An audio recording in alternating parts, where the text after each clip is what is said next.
All right, everybody, welcome to the Mangalorian. We're looking at Dragon Ball Super Manga Volume 14, the climax of the Moro arc. Good Yeah, to have you with us, man. Jordan, your internet appears to be not only back, but better than it was before. yeah, man. Yeah, let's hope my problems are over. We'll see. What did they do? I don't know. I have no idea. I know they replaced some lines, but in terms of like what I heard they were putting in, you know, well we had a conversation about it, faster internet in my area, but we'll see. We'll see how it goes. Yeah, well, you had like an area-wide outage, it appears like, but Yeah, I did. yeah, I did. yeah, I don't know, but everything seems to be better because I've been talking to you for a few minutes off air, and there's been no hiccups or anything. Yep. Knock Lot on better wood. Let's today. hope it stays this way. Let's Yep. hope it stays this way, bro. Yes. All right. So we last left off in the Moro arc where Vegeta showed up. Let's go ahead and pop open here, and let me see if I can get the chat going here. We've actually already got super chats, and I do wanna put them on the screen. Um, Hold on. Where the hell is the damn chat room at here? Like I'm in the chat. There we go. All right. There we go. Got it. All right. Just wanted to make sure the chat was on screen here. We are now at the climax of the Moro arc. Not the final. Well, it's not the final battle. I think next volume is when it's going to actually officially end. But we're in the final stretch. I guess Right. that makes sense, right? Do you want to get to the super chats, or do you want to start on the chapter first? Let's go ahead and answer a few of the super chats. Why not? Okay, we got three, two that came in from Enmos Cobra earlier. This was he wrote these out way earlier today. First, he says recently finished all DB and subbed as long I as think he means as well as the Mongolian. okay, and I'm rereading Dragon Ball. I think I might be obsessed with it. Once I saw the real anime, I think I love it even more now. That's great. Welcome to my religion, bro, because this is what I tell people, what I've been saying for years. When people disconnect their nostalgia and actually watch the real show, not the crippled butchered dub from 50 years ago, well, 30 years ago, that's censored and kidified, when they actually watch the real show, oh my God, I love it even more now. I can't believe it's that good. That's been my goal from the very beginning. And here we go. By the way, Jordan, somebody on Twitter yesterday, because of course it has to be Twitter, they accused me of rage baiting. This is a new one now. Remember, I'm 42 years old, bro. You've seen a lot. Rage baiting. Okay, me, rage baiting because I shit on the dub. See, anytime you tell the truth, that's considered rage baiting Well, now. that could be rage baiting, but it's unintentional rage baiting. The fact that it's rage baiting to that person means that that person is so sensitive that they can't hear any criticism about the dub without being rage baited. So actually, what they really did is they just revealed that they're sensitive and that they can't take any criticism. And you know how I am about sensitive people, bro. Yeah. You know how I am about sensitive, especially grown men that are sensitive. I gotta get out of here, Jordan. I only got a couple years left. I can't deal with this anymore, bro. When you hit my age, you're gonna feel the same way. And then he says, I saw a little bit of OGDB sub. Same with Z. Never fully got into it until now, though. Well, it's better late than never. That's the way I feel about it. It is better late than never. There's nothing wrong with getting into it, now. But obviously, I would have preferred before, but you're still alive and there's still time. So I'm not going to criticize you over it. That's good. That's real good. You have a long journey to go, though, because Dragon Ball and Z is, damn near almost 400 episodes. It's a lot. Yeah, So- it is a lot. But the good news is over on the Patreon, I have all of the Dragon Ball and Z episodes and movies all the way through the Cell Saga, starting Majin Buu very soon on Twitch. Live streams archived on the Patreon, patreon.com/geekdom101. Make sure you go there. You can get access to that content, and it's in high definition. So there you go. All right, Jordan. Vegeta versus Moro. Here we go. Royal Blue Vegeta comes in, starts to attack Moro. At this point, Vegeta has now learned Force Spirit Fission, even though the name isn't like we haven't seen it yet, but it's coming. It's coming. And Vegeta's coming in, and at first he doesn't really do that much damage. Moro can sense that he's gotten stronger, but it's not enough. However, Vegeta says, you know what? I'm going in even more. So Vegeta once again now tries to attack him more. And Moro lets him hit him, and then eventually he blocks. So essentially what's happening here, folks, if you want me to really break down what's going on, is Vegeta is luring Moro into a false sense of security. That's exactly what's happening, yeah. Yes. Moro is over here like, I got this guy, he's nothing. Because Vegeta is still hiding his true techniques and his true power. Yeah, and I really like ultimately what Vegeta says about this exchange. We'll get into that a bit later. But what I really like about this is that it actually gives people a little bit of insight as to how Ki works. What do you mean by that? And I wanted to talk about it. Well, you notice how we can go a few pages in, but you'll notice how whenever Vegeta starts to hit Moro, all of the spirit energy starts to leave his body. Wait, do you want me to go ahead, or do you want to like? Yeah, go ahead. Okay. Go well, ahead. before we do, I want to quickly comment on the paneling.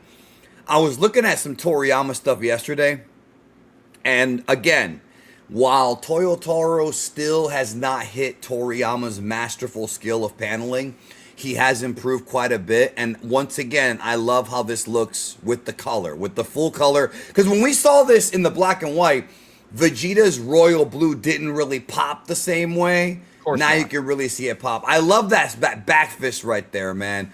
I love it. Moro goes in to grab him. He's trying to basically slam him down, and he does so. Vegeta comes right back up. So this is becoming a little war of attrition. I'm enjoying this. I really am enjoying it. Now, to your point, Jordan, Vegeta hits Moro with a kick right to the ribs. And actually, if you really want to get super scientific with it, right, it looks like he went for the liver. Jordan, do you know about the liver? Of course, yeah. My brother has hit me in the liver a bunch of times.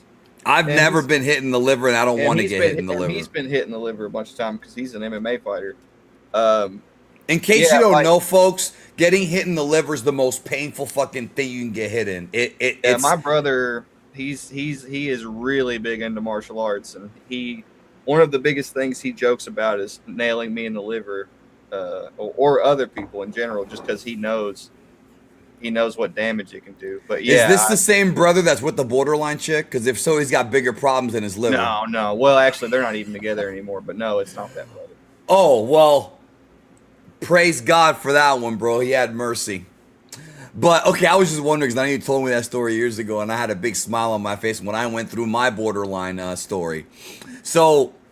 Yeah, man, the liver hurts. So now when he hits him, though, now we're seeing the spirit, the little balls of blue spirit leave him. So this is what you're referring to then. Yeah, so essentially in Dragon Ball, they all have what's known to the Yard Rats as a spirit. To us, it's Ki. Since Earth uses Chinese, as Chinese beliefs as the basis for how Ki works, it's a little bit different, but you can call it a spirit too.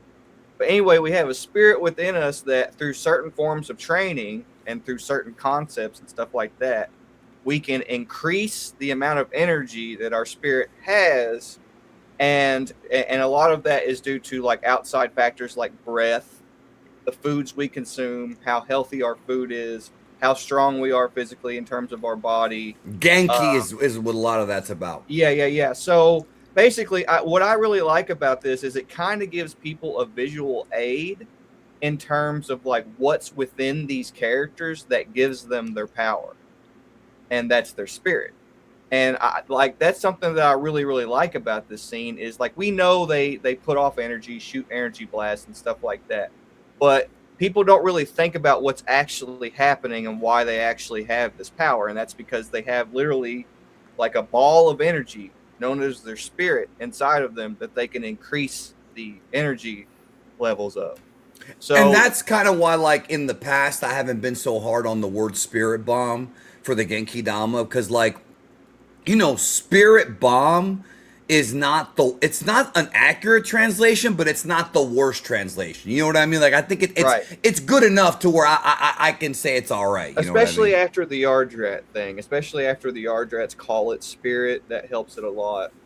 But this is based on like a real life Taoist idea, and this is why when a lot of people, when I talk about Taoism and Dragon Ball, It's and they everywhere. scoff at me for it, I'm like, you just have like, basically you're showing that you're ignorant, because Yes. because in Taoism, the entire idea is there are techniques such as breath work and martial arts and things of that nature that you can use to increase your overall ki.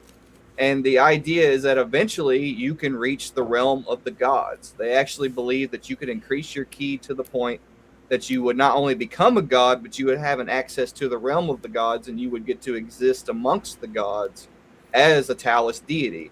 So that's where all of this comes from. It's a Taoist concept. Now, of course, Toriyama switches it up a little bit. Like, for example, the angels are clearly Christian iconography, Except different.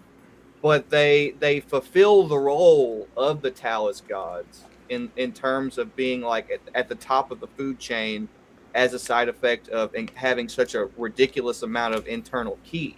So despite the fact that they're angels, they're still almost more like Taoist gods than they are angels.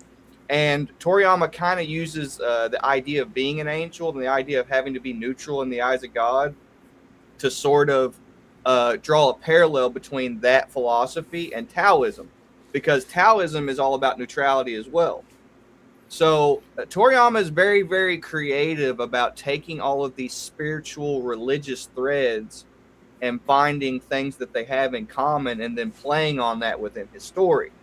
And that's part of the reason that the angels are the type of characters that they are, is because they're angels, so they have to be neutral the same way angels are. But their philosophy as martial artists and as people is Taoist in nature. So that's just something that Toriyama pulled off that's really cool there, that a lot of people don't really appreciate. But this particular chapter, or these particular chapters with Goku fighting Moro, the Taoist themes and like the Taoist ideas like go so far to the surface. And what I mean by that is what Goku practices against Moro in the infamous Senzu Bean scene. That's literally Goku practicing Taoism. A lot of people don't understand that because they don't understand what Taoism is, but that's literally what Goku is doing. He's practicing Taoism. Taoism and Taoism have been a part of Dragon Ball from the very, very, very, very beginning. Yeah. Like, that's always been there. Ultra Instinct is based on a Taoist martial arts technique. Like I just explained to you guys, the God system, the cosmological hierarchy of Dragon Ball is based on a blueprint from Taoism, and Goku himself is based on a Taoist deity. So it's the just reality.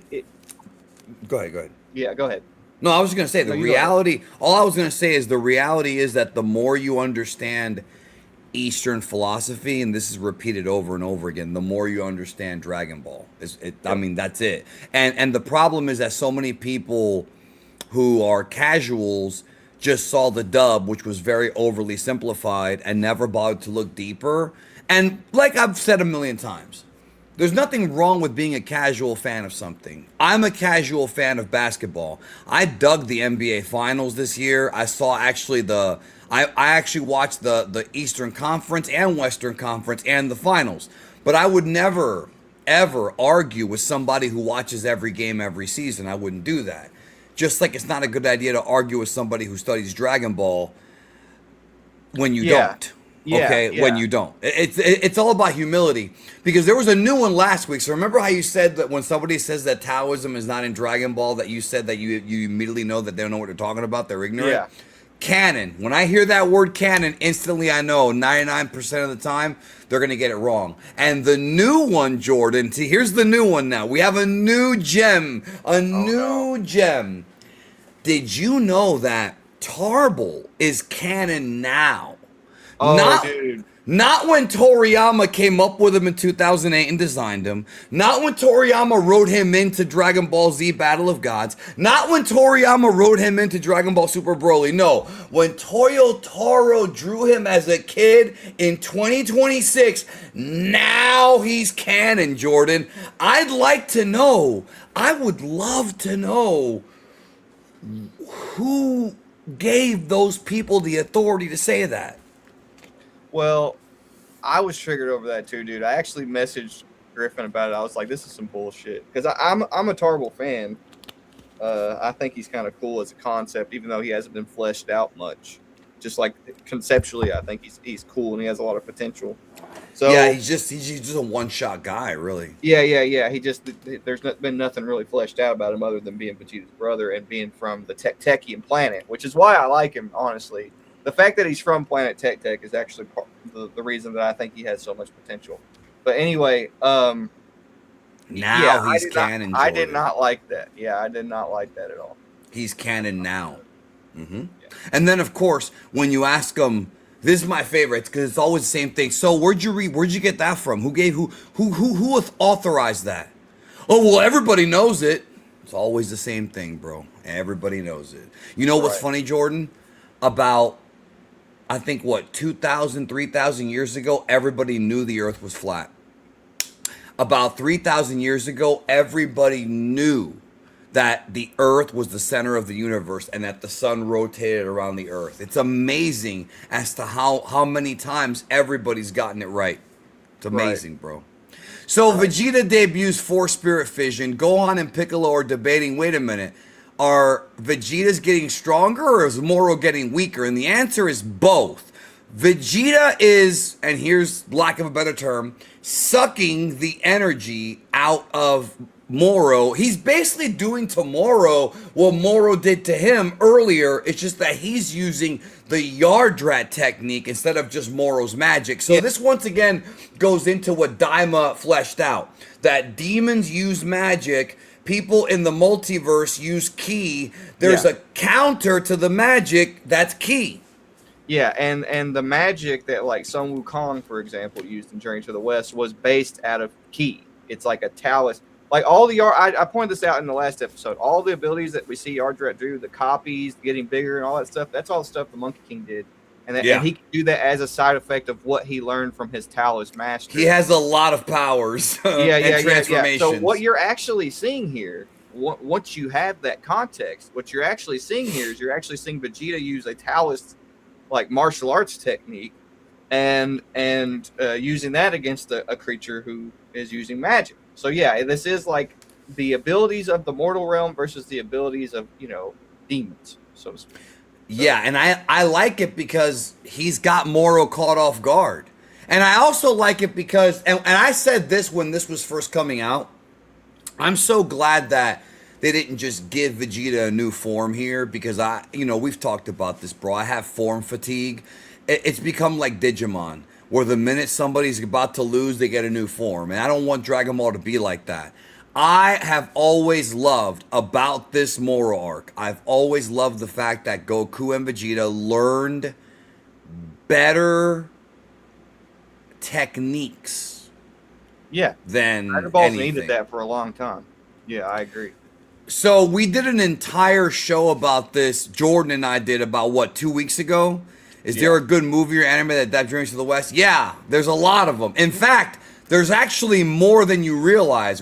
Jordan, you and I didn't even talk about Monkey Magic, the live action and the animated, because there's 2 Monkey Magics. Actually, there might be more than 2. Well, they weren't movies, so that's the reason we didn't bring them Right. up. Right. But yeah, if you're a fan of Dragon Ball, you would love Monkey Magic. It's a Japanese live action show. Dragon Ball actually copied like their introduction cards, like where it just has the title of the episode, and then like a still frame from the show in the background, and they would show you that. But Monkey Magic did that first. So actually, Dragon Ball copied Monkey Magic in a lot of ways in terms of its format. So if you're a Dragon Ball fan, you would like Monkey Magic. So.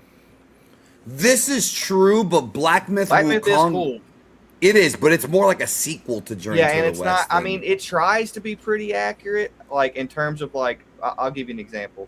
Like the demons that the main character faces, they will talk about the previous story from the actual novel and give you some context as to like what actually happened within, because it is a sequel, like you said. But they expect you to know the core stuff. Yeah, they do, but sometimes they will explain some of it in a more detailed way than I was expecting, to be honest. When I played the game, I actually wasn't expecting them to really explain anything, but there is some explanation of Black Myth. But in terms Good. of like actually understanding like Journey to the West, you can't really understand it. And I was just having a conversation with Danny about this. Like you can't really like understand it to the utmost degree unless you have context. And what I mean is you need to have some sort of understanding of what Taoism is. You need to have some sort of understanding of what Buddhism is. And you also need to have some sort of understanding of the cultural context, just the and basics history too. Journey to the West. Yeah. Like if you just have some sort of basic idea of it, if you read the novel, it makes the novel more enjoyable because you understand the context behind it, and you understand basically even though it's just words, those words can mean a lot more to you if you read it and you have the context in your mind already to be like, oh wow, I understand this. So I don't discourage people from watching Journey to the West as entertainment, because it is very entertaining, but it's also a philosophical book. So to truly understand it, you do have to do some thinking, and you can't just turn your brain off. But there's all different kinds of adaptations of Journey to the West that are great. Yeah, we went over several of them in that stream we did a couple weeks ago. It was more for Dragon Ball, but it still fits. Which, by the way, I'm thinking about doing another stream like that, except it's gonna be me. I have to figure out a date for this. It'll be SS Jutsu and I, and we're gonna go into other anime that Dragon Ball fans would like that they may have never seen before. Although some I'm sure you have seen, like Yu Yu Hakusho or whatever. So that'll be an upcoming stream once we get the dates, finalized, because it's hard to get a hold of him and me on the same day. But anyways, so Vegeta's starting to win now, thanks to Four Spirit Fission, and Moro's starting to feel it. He's downgrading in power. He's going back to like aging again. So Vegeta literally took, and it says here, those souls that life energy, I simply liberated it. Vegeta basically took all those souls, all that energy that Moro ate, and took it out of him and created what is basically, this is not exactly what it is, but it's basically it's a version of the Genki Dama. It's like a spirit bomb. It's very similar. Vegeta cannot, it's weird. Vegeta, in theory, cannot use what we traditionally know as the Genki Dama spirit bomb, but he kind of can. He just does it with the Yard Rat version. The way that he controls the spirit, too, like you'll notice he like takes his hand and he like grips his hand closed, and he uses like... Basically, he has such control over the spirit energy that he literally like can shoot it across space back to the source of where it came from. That's what he's doing right now. He's literally sending it back. He's giving everybody back their energy, and Moro's like, oh no, I'm getting old again. And even the Yard Rats pointed out, bro. Yep. See, that's Vegeta. This is another example of Vegeta atoning for his sins. There was a line earlier in the arc where he talked about how he felt bad for killing so many Namekians. That's what this is. He's a changed man, truly, which is why if anybody in this fandom, I'm gonna get big screen for this one, bro. Listen carefully. If anybody in this fandom tells you that Vegeta regressed in Super, they don't know what they're talking about, because that's an opinion that I've seen out there from people that don't know anything. Yeah. All right. They don't know anything. I've had a couple people in the chat point out that I guess Dolly Parton passed away. I didn't even know she was sick. So rest in peace, Dolly Parton. She had cancer. Speaking I never of Dolly knew that. Parton, my wife had to go on a free trip to her resort. I think it was last year. Where's it, Nashville? Yeah, in Nashville. And they had a box there that they were waiting to open until her 100th birthday. So I wonder what they're going to do with that. What's in the box? Do we know? I think it's like a time capsule. It's stuff that she put in it to just, look back at it and reminisce on whenever she turned 100. So it is really sad to hear that she passed away, because me and my wife were like hoping that she would make it there long enough to get to open up her box and have that moment. So that is really sad. Life is short, man. Like, you know, like, enjoy it while you got it. It's just a reminder, when somebody like that passes away, it's just another reminder that you know, you may think you have a lot of time, but that's not how life is. No, man. Look, I was 25 yesterday. You know what I mean? I know. I was exactly 25 yesterday, bro. Yeah, I've got a 13-year-old son and an almost 18-year-old daughter now, so I understand exactly what you're saying. Like, I do not look, as much as I know you have a beautiful family, I do not envy you, because if I had an 18-year-old daughter, bro, I would, bro. my daughter. I already have. So I know that, but I'm not worried about her. I'm worried about the people that are like me back then. Yeah. I've already got a gun here, bro. I'd have a lot more weapons if I had a daughter, bro. Right. That's all I'm saying. A lot of stress. But hopefully things will work out with everybody there. So Goku, Gohan, Piccolo are watching Vegeta destroy this guy. Now, and at this point, it's like we're supposed to think, wow, so is Vegeta going to actually beat this villain? This is Dragon Ball. It's like the security system in Jurassic Park. You didn't say the magic word. You know, like that's no, not here. But it is cool to see him get you know, it is cool to see him get some shine. And even Goku says, "Wow, I never learned that move." And then Vegeta, super proud of Vegeta, like he's like, you learned something I didn't, but it's like, victory is mine this time, Kakarot. You didn't say the magic word. So Moro powers up. He blasts Vegeta. At this point, Moro. Now let me ask you something on a little bit of a power scaling side. Do you think that now that Vegeta sucked out some of Moro's energy, do you think that they're he's equal? Screwed. Yeah, no, wait. So are you saying you think that Moro is weaker than Vegeta at this point? Okay. Yeah, I do. Okay. Because that's been up for debate. Now, we're going to see Vegeta prove that, because he's going in here and he's smashing Moro. Look at these shots. Moro can't even connect on him. Vegeta's faster than him.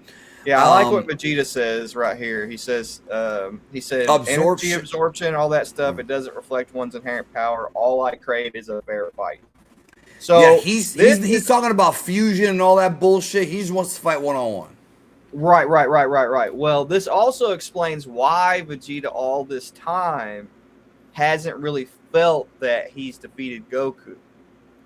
Because despite the fact that he did really defeat Goku in the first fight, I mean, Goku's body was literally just like completely crushed. It wasn't what you would call a quote-unquote fair fight. And this builds up to Vegeta being satisfied with defeating Goku as a martial artist rather than as a Saiyan, and like trying to satisfy his bloodlust, which we will eventually get to. But I just wanted to point that out, because when a lot of people talk about like Goku and Vegeta's relationship and Vegeta's insecurity and wanting to chase Goku and stuff like that, they don't understand that Goku chases people too. Yeah. Goku. Beerus. Yeah. Like there's this YouTuber who made this video. I'm not going to name names, but he made this video about how Vegeta regressed because he's still chasing Goku. And I made the argument, which is absolute stupidity. I made the argument. I was like, so are you saying that Goku constantly trying to find the next strongest opponent? Because Vegeta doesn't always just chase Goku. Like he said he was going to surpass Beerus at certain times. He said he was going to surpass Frieza at certain times. So, I mean, Goku is definitely a goal of his, but that's not the only goal, right? And Goku just looks for any goal he can find to get stronger. And it just so happens in Vegeta and Goku's case that Goku is just a little bit stronger than Vegeta most of the time. So that puts Vegeta in a position where he's like, man, I need to, as a martial artist. Well, that all goes back to the fact that people misunderstand the you are number one speech, because they think that means that Vegeta was going to stop fighting and just let Goku be number one forever. And that's not what he said.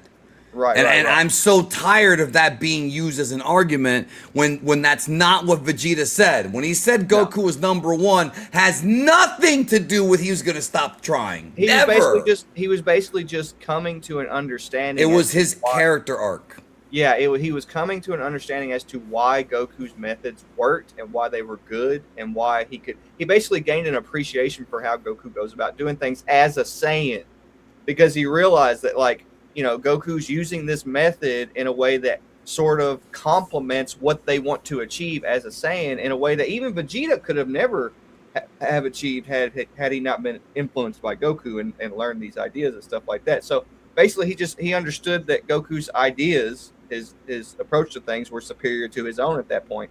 But that doesn't mean that Vegeta was going to completely change how he does things either. Nor does it mean that he was going to stop training. Right. It just means that he gained an appreciation for what Goku achieves through his method as a Saiyan. Now, no matter how strong they get, Goku and Vegeta are never going to stop training. That's just the way they are. Look at Goku and Jiren, or I mean, really, anybody that like Goku sees as like a goalpost, he'll be right there in their grill. Goku, if he thinks that you can help him get stronger, he's going to be right there, and he's going to want to surpass you and use you to learn from and stuff like that. And Vegeta and Goku's relationship are no different. It's just that Goku just so happens to be somebody that Vegeta can constantly learn from. So, right. And that's it. And I mean, we went over that. I'm pretty sure we went over that when we covered that in the Buu arc. Like when we got to but this is within the context of Super, because no, but I'm talking about just the Vegeta speech, the number one speech. We went over that on volume, I think it was volume 42. Right, yeah. So yeah. All right, now I like how Vegeta says stop relying on strength stolen from others and fight with your own power. This is very true, because when you go back to Dragon Ball, when you think about it, right? Buu and Cell both relied on the power of others. Cell had to absorb 17 and 18. Buu had to absorb all the people he absorbed until he became Kid Buu, his pure form, pure evil Buu. And I like that with Moro. He's also having to rely on taking other people's power. And Vegeta's like, you should just fight like yourself. Like, just be you. The problem... Yeah, but the problem with that is that Moro's a cowardly villain, doesn't even know how to do that. That's why later when Goku says, have you ever tried training? It's a very similar, I guess, statement. Right. And that's a very controversial line, but we'll get there when we get there. So continuing on, Vegeta is still spreading out all the energy. The Namekians start to wake up again. It really does seem like Vegeta's the hero here. The Namekians are back up again. Everybody's got their energy back. Moro's losing energy. Vegeta is really, really going in on him, taking every last bit of energy left that Moro's coughing up. And over here, Piccolo and Goku are talking about Vegeta's growth. You know, the character that regressed. They're talking about his growth right here.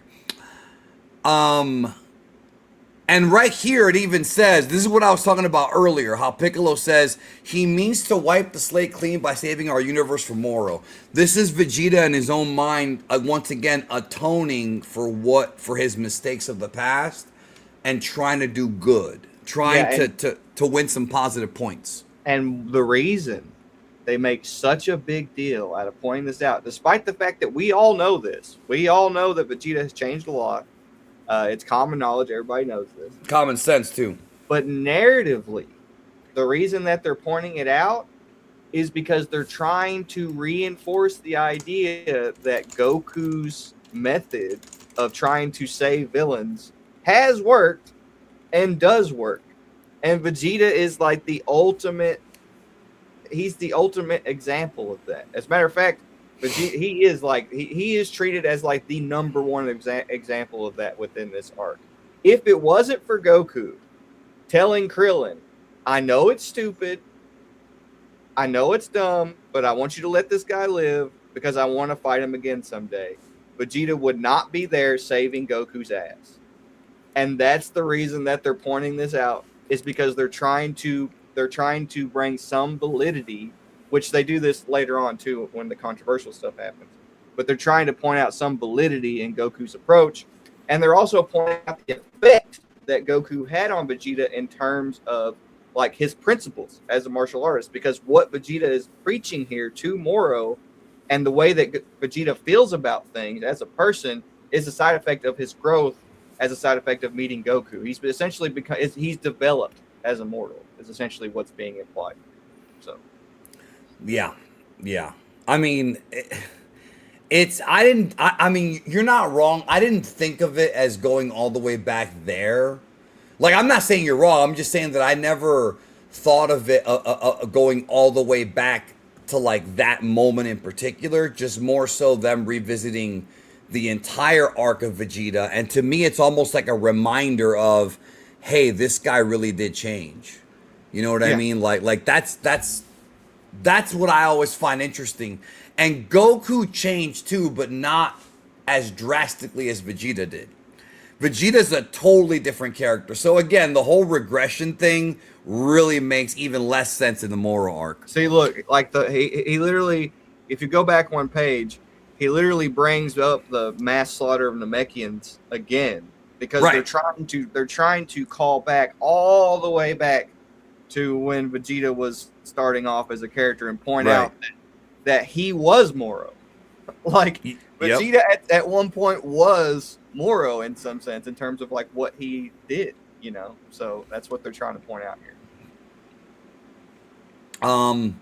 You are correct on what you're saying here, Dark North Star. You're simplifying it a little bit, but you are correct. Yes, you're right. That's pretty much what happened, yeah. I mean, Dragon Ball, you gotta understand, Vegeta's not the only character to have this arc in Dragon Ball. It's just that Vegeta, in my opinion, has the best arc. I think Piccolo, Tenshinhan, everyone has like there's other characters that have similar arcs to where they start off as Goku's rivals and they become his friend. Vegeta's, though, is the one that's the most interesting. And I've always said that. It's a purification arc. That's what Piccolo goes through. That's what Goku goes through. Everybody. Like, when Goku hit his head, he was purified. That's essentially what the implication is because he got a pure heart out of that and being raised by Grandpa Gohan. Like, okay. Vegeta's is the longest one, though. Yeah. Vegeta is like if Goku didn't hit his head and met a Grandpa Gohan-like figure who changed him over time. Who was stronger than him. Rather than resetting him from the beginning the way that Goku was, it's like a long change. Yeah. No, it is. I've always felt like that. You know, there's a guy, Tech G, and him and I will debate about Vegeta being alpha or beta.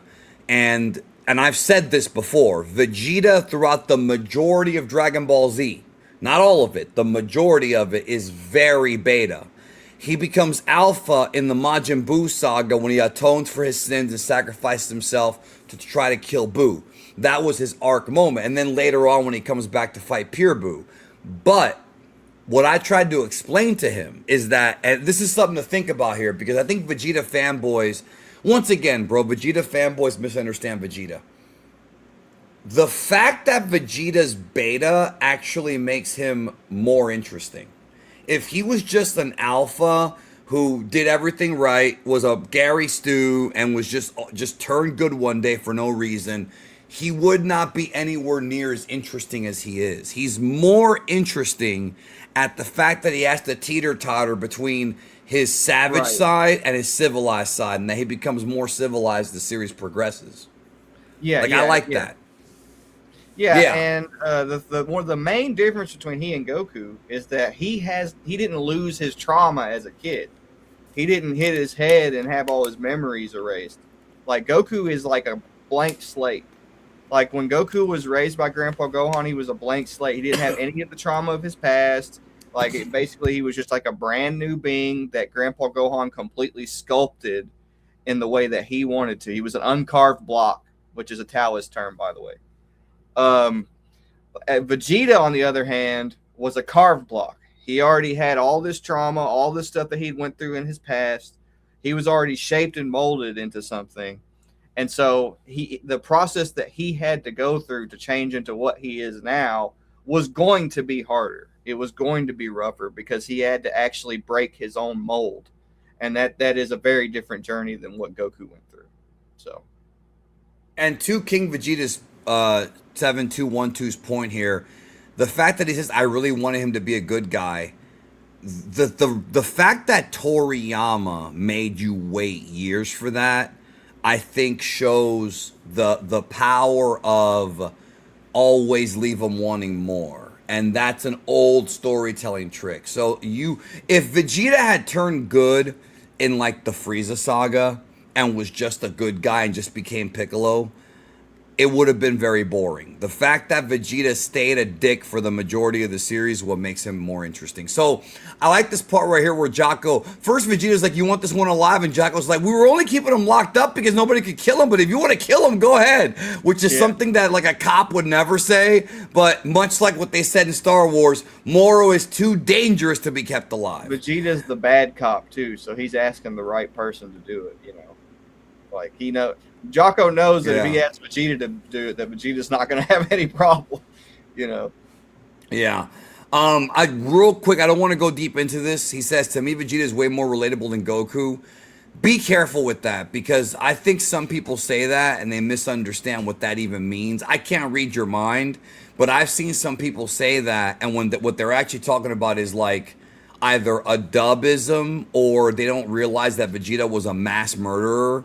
And if you can relate to a mass murderer, that's not a good thing. But the thing about Dragon Ball, revenge stuff that people like about Vegeta, like the indulgence and like the ego thing, like doing stuff that feeds your ego. Like people naturally are drawn to that. They like that. They like seeing. Well, they like his shit talk too. Well, they like seeing his righteous sense of justice, like satisfied. Like Vegeta wants things so bad, and like he has been wronged a lot as a character, so people like seeing him get his way, despite getting his way isn't necessarily a good thing. And I think that's why a lot of people relate to him, is because they want that in their life. I think that power to achieve the things that they want to achieve, Right, and I respect that. I feel like there are relatable aspects to every Dragon Ball character. So every Dragon Ball character has something you could probably relate to besides just Vegeta. Now, I want to discuss this very controversial. I will never forget the meltdown that Twitter had. Of course, it's Twitter over this right here, where Vegeta said, when I die, of course I'm going to hell. And I was a villain too. And he's like, but first you wait for me down there. Do you? Well, he says he is a villain. He doesn't but I'm a villain. You're right. He is a villain. Okay. Do you remember the absolute fucking meltdown people had over this when this chapter dropped? Because I remember like it was yesterday. I had to explain it back then, and I'll explain it right now. Go for it. Vegeta, because I might have a different explanation. Vegeta is a villain's villain. And what that means is he is a villain towards villains. Okay? Vegeta right, which is good. Yeah, he's a villain towards villains. Now, I remember you saying that, actually. I remember you saying that. Back when Vegeta first became a Super Saiyan, okay, and they were like, oh, I thought you have to be pure of heart to become a Super Saiyan. And Vegeta was like, I am pure evil. Pure evil. This kind of comes back to that. Now, Vegeta's not evil in the way that people think. Like, he's not like, he's a good guy, like in terms of like his actual practices. At this point, yeah. But within the context of Taoism and Buddhism, what evil is just giving in to your desires. Okay? Evil is like, it's not just bad acts within the Eastern context. It's not just evil acts. It's giving in to your instincts' effect on your mind. Basically like giving in to self-indulgence is basically considered like the root of all evil in Eastern philosophy.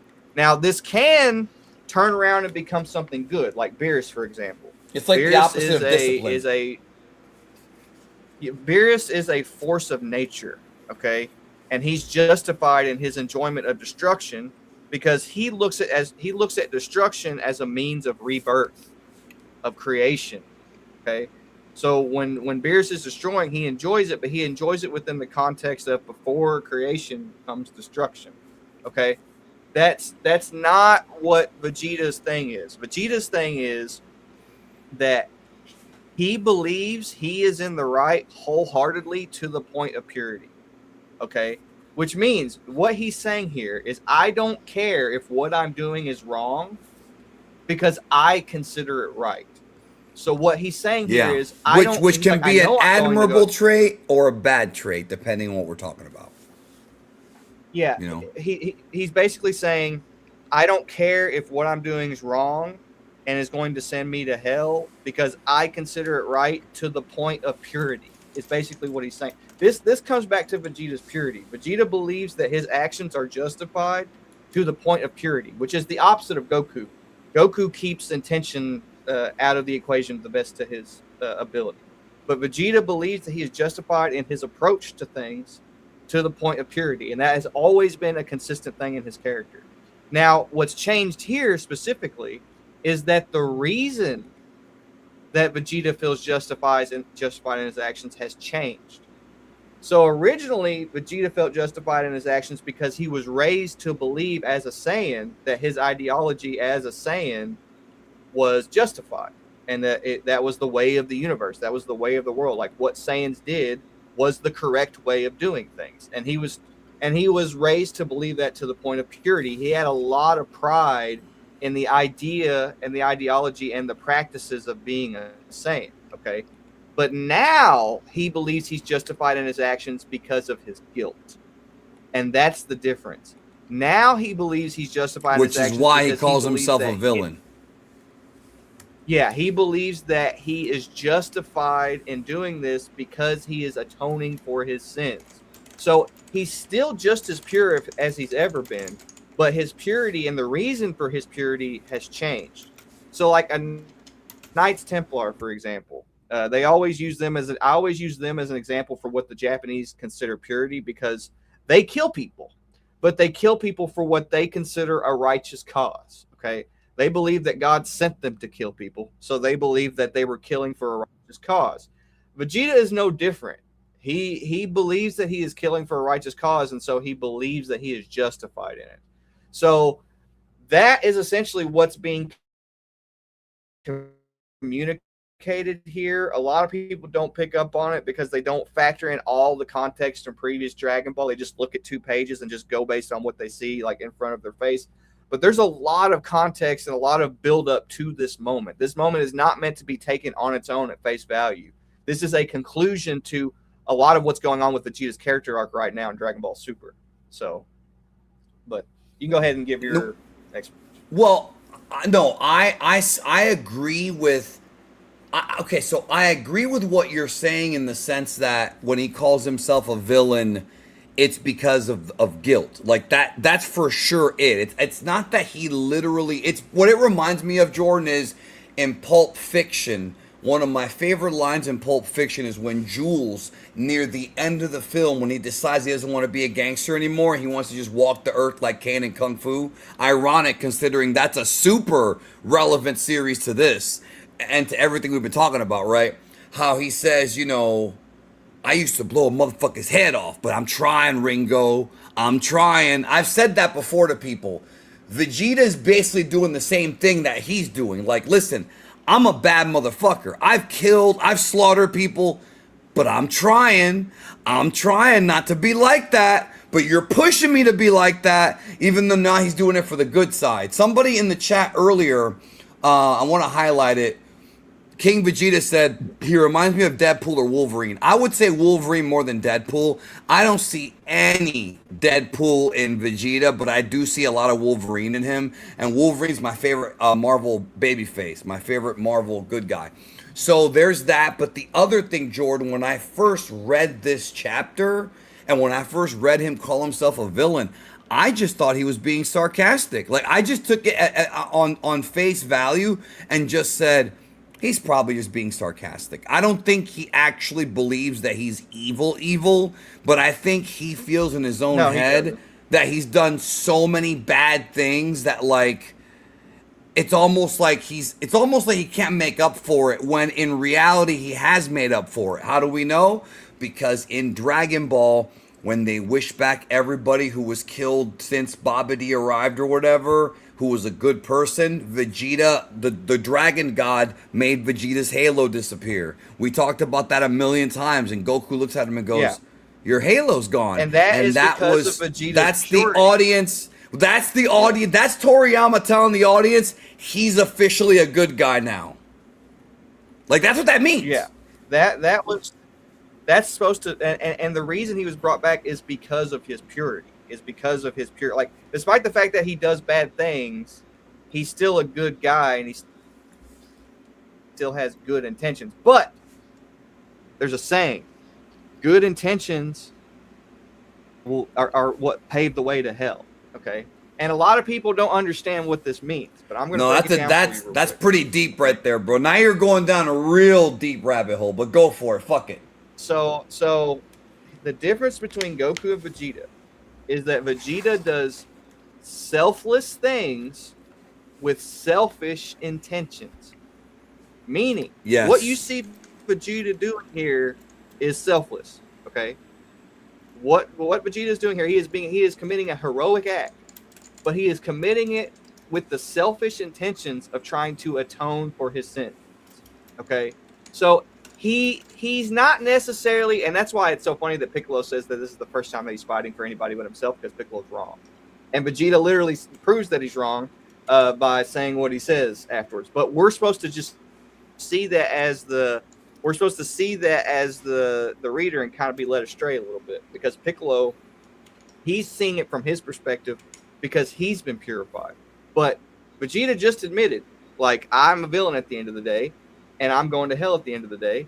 And what he's basically saying is that he knows that he's a bad guy, and that he's going, and the stuff that he's doing is simply just to make up for the fact that he is a bad guy. So that is actually, now this is a Taoist idea. It's a Buddhist idea as well, because Buddhism and Taoism have been at war with each other for a very long time in terms of who's right. It's also a Christian idea, but I'll wait for you to finish and I'll hit you with that one. So in Journey to the West, okay, the Taoist deities, when they achieve immortality through ki, okay, that is a short-term gain. Okay. In the long term, they have to maintain that position, and so they get short-term rewards, but long-term problems. Okay. Yeah, Buddha, short-term gain, long-term pain, or short-term pain, long-term gain. That's also right. Buddha, the Sith, on the other and hand, that's also the Sith and the Jedi. Exactly the same. Yeah. Buddha, on the other hand, he exists within nirvana. Now, he is free. He is free of desire and the things that tie us down from within reality. He gets the long-term benefit of being Buddha as a side effect of full-on achieving enlightenment. Okay? And in Buddhism, if you are a practicing Buddhist versus somebody who practices Taoist, it always ends up working out to where you get short-term problems but long-term benefits. Because as a Buddhist, you're going to put yourself in positions where you're in danger because you're trying to help people, and you're going to put yourself in positions where in order to actually practice Buddhism, you have to actually do good acts. So you're going to put yourself in a position to where you are putting yourself in danger, you're putting yourself in trouble. So you're going to have short-term problems, but the long-term is a net benefit. You get to achieve nirvana, you get to achieve enlightenment, so on and so forth. So this is the mechanics of karma. That's what this is known as. It's the mechanics of karma. As a Taoist, they have the ability to essentially kind of become a Buddha at will and temporarily avert the effects of karma. They can temporarily dodge the effects of karma, but because of that, in the long term, they'll always have to deal with it in the end. They're never going to be completely free of it. There's always going to be something that happens at the end of the tunnel that they have to deal with. Whereas somebody who practices Buddhism, it's the exact opposite. They'll have to deal with short-term trials and consequences. But in the long term, because they found Buddhist enlightenment and they found nirvana, they don't have those issues anymore. And the reason that I'm very confident Toriyama is aware of this concept is because this is a concept within Journey to the West, which is the basis for this story. Sun Wukong became a Taoist deity, and he reaped the benefits of that. But in the short term, he reaped the benefits of that. He invaded heaven. He almost took over everything.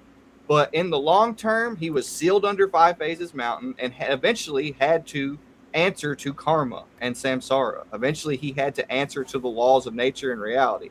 It wasn't until he became a Buddha that he no longer had to worry about karma.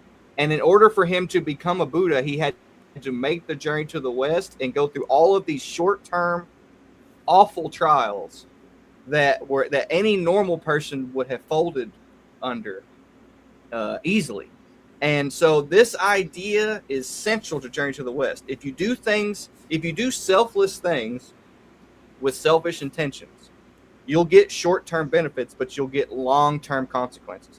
But if you do selfless things, if you do selfish things with selfless intentions, you'll get short-term consequences, but you're starting to skip, just so you know. And that is the reason that we always... Your internet's starting to skip a little bit. I got you. It was great until now. That's the reason that Goku is always on top, because Goku always gets that long-term benefit and he always has to deal with short-term trials, whereas Vegeta, he always gets short-term benefit and long-term trials. So that's the reason that Goku is always on top. Vegeta always gets some sort of benefit, which is why Vegeta can't beat he can't beat a main villain. That's why. Well, that's a reason. Right.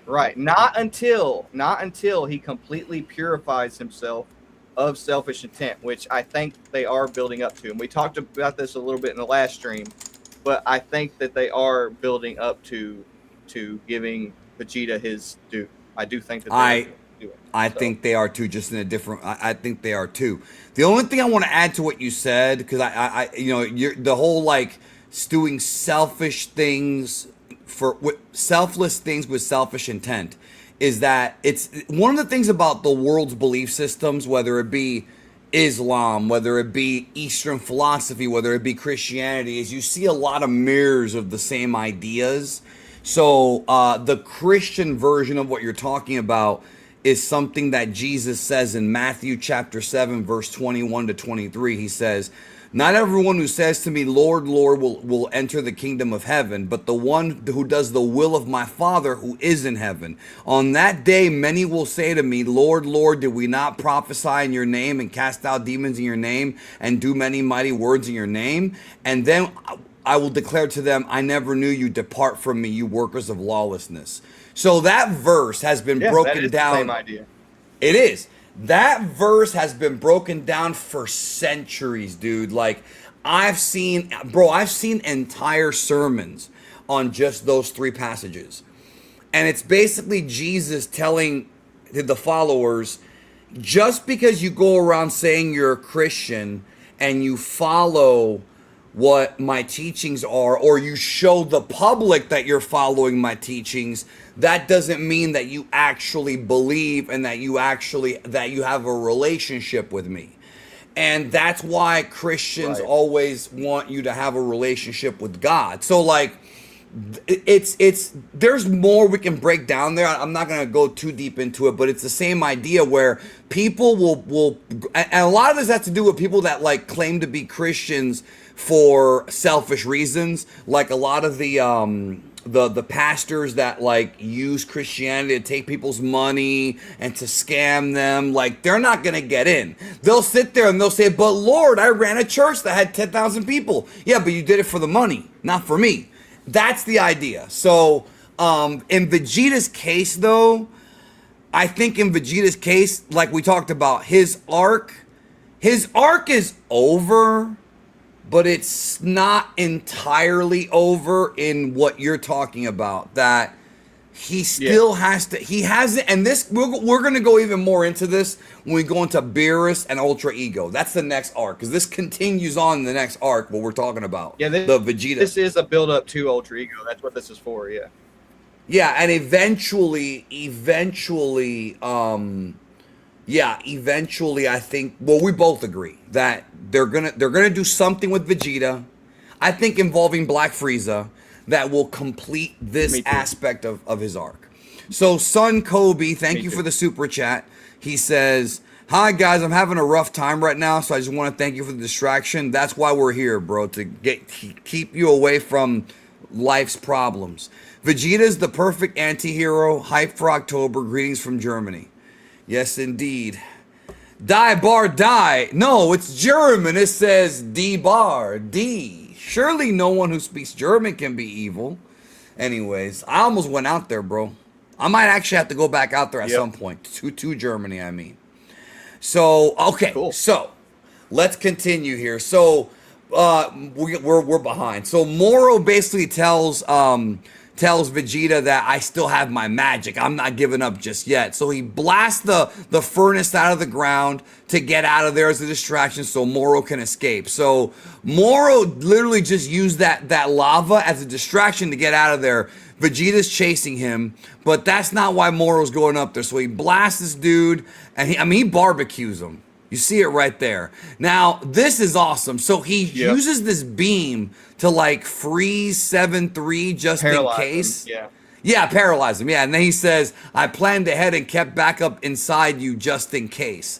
So now he literally, see, this pops me right here.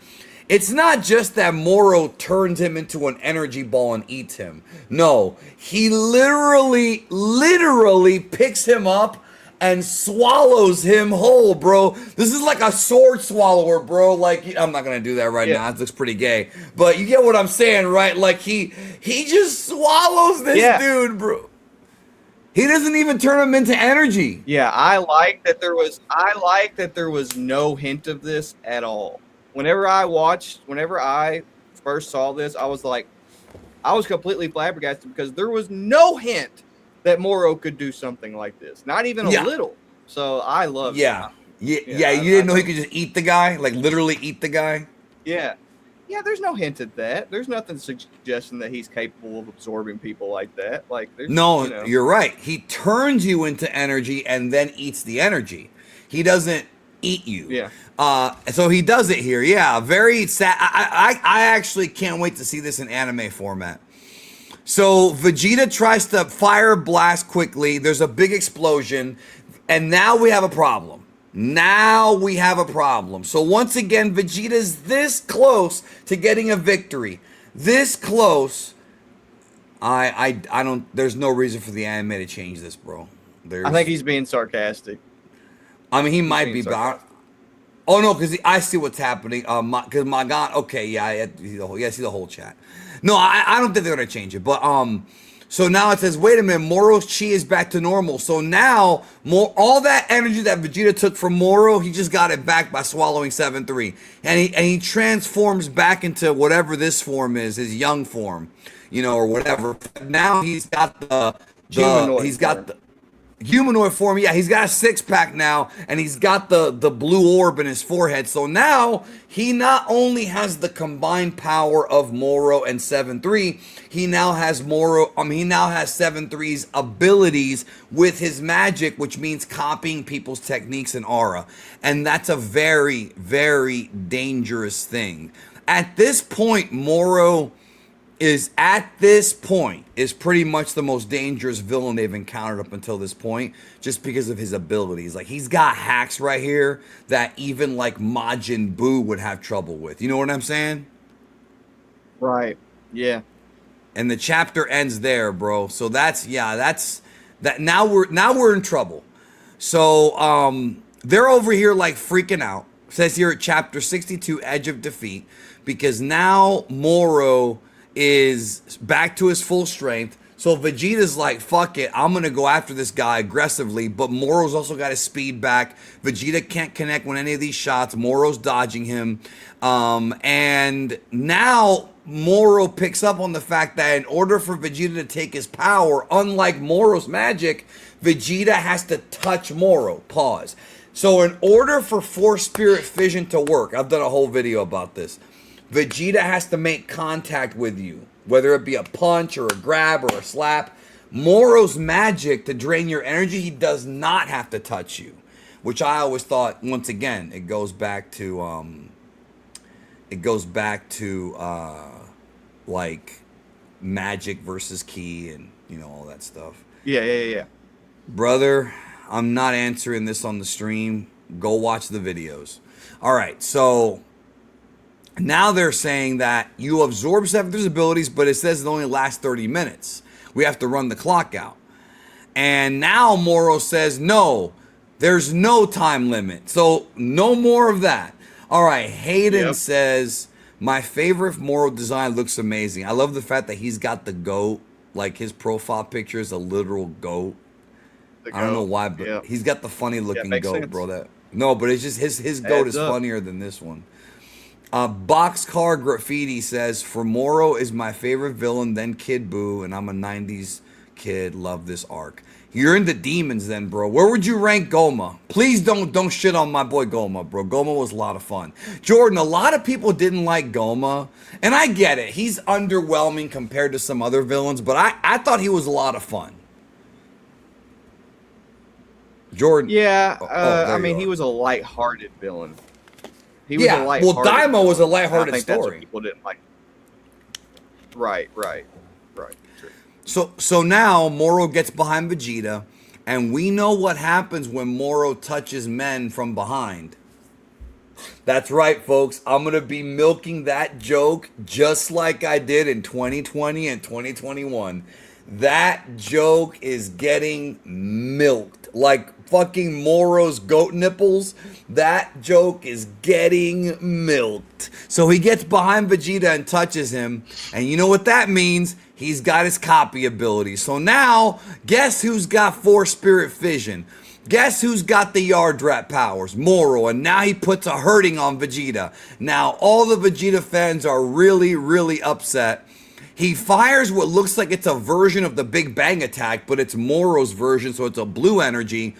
And it is the Big Bang attack. And even he says, isn't that what you call it? Huge blast, huge crater. Vegeta's down and he's out of Super Saiyan Blue. He's back to base form.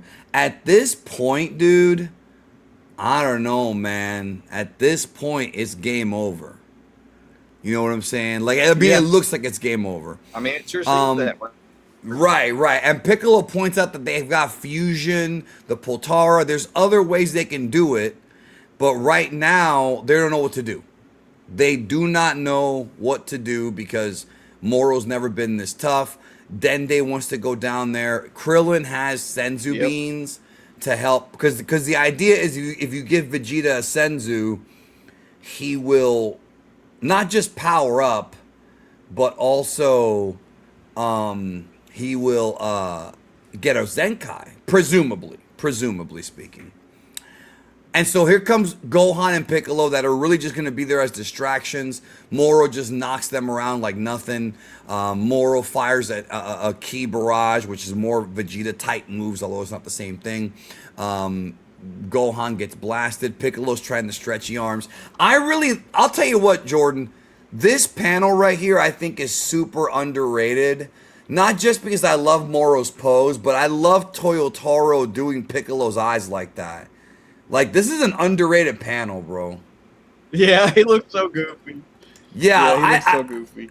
It's an underrated panel, but it's one that I don't know, man. I enjoy that panel. It is goofy. Haven't you realized I'm keeping you alive? You are my meal, you know. Like, and so that's a good point. So Gohan uses a version of Gotenks' energy rings technique. And this is the donut. What's it called? Oh my god, I did a whole video about it. The Gotenks donut technique, bro. It's got a name. Galactic Donut. I just had to Galactic double check. Donuts? Galactic Donut. Yes, that's the name of the move. Yeah. So he does the Galactic Donut, and then now this is a cool double team right here. So Gohan, this is a great volume, bro. This is one of the best volumes of Super.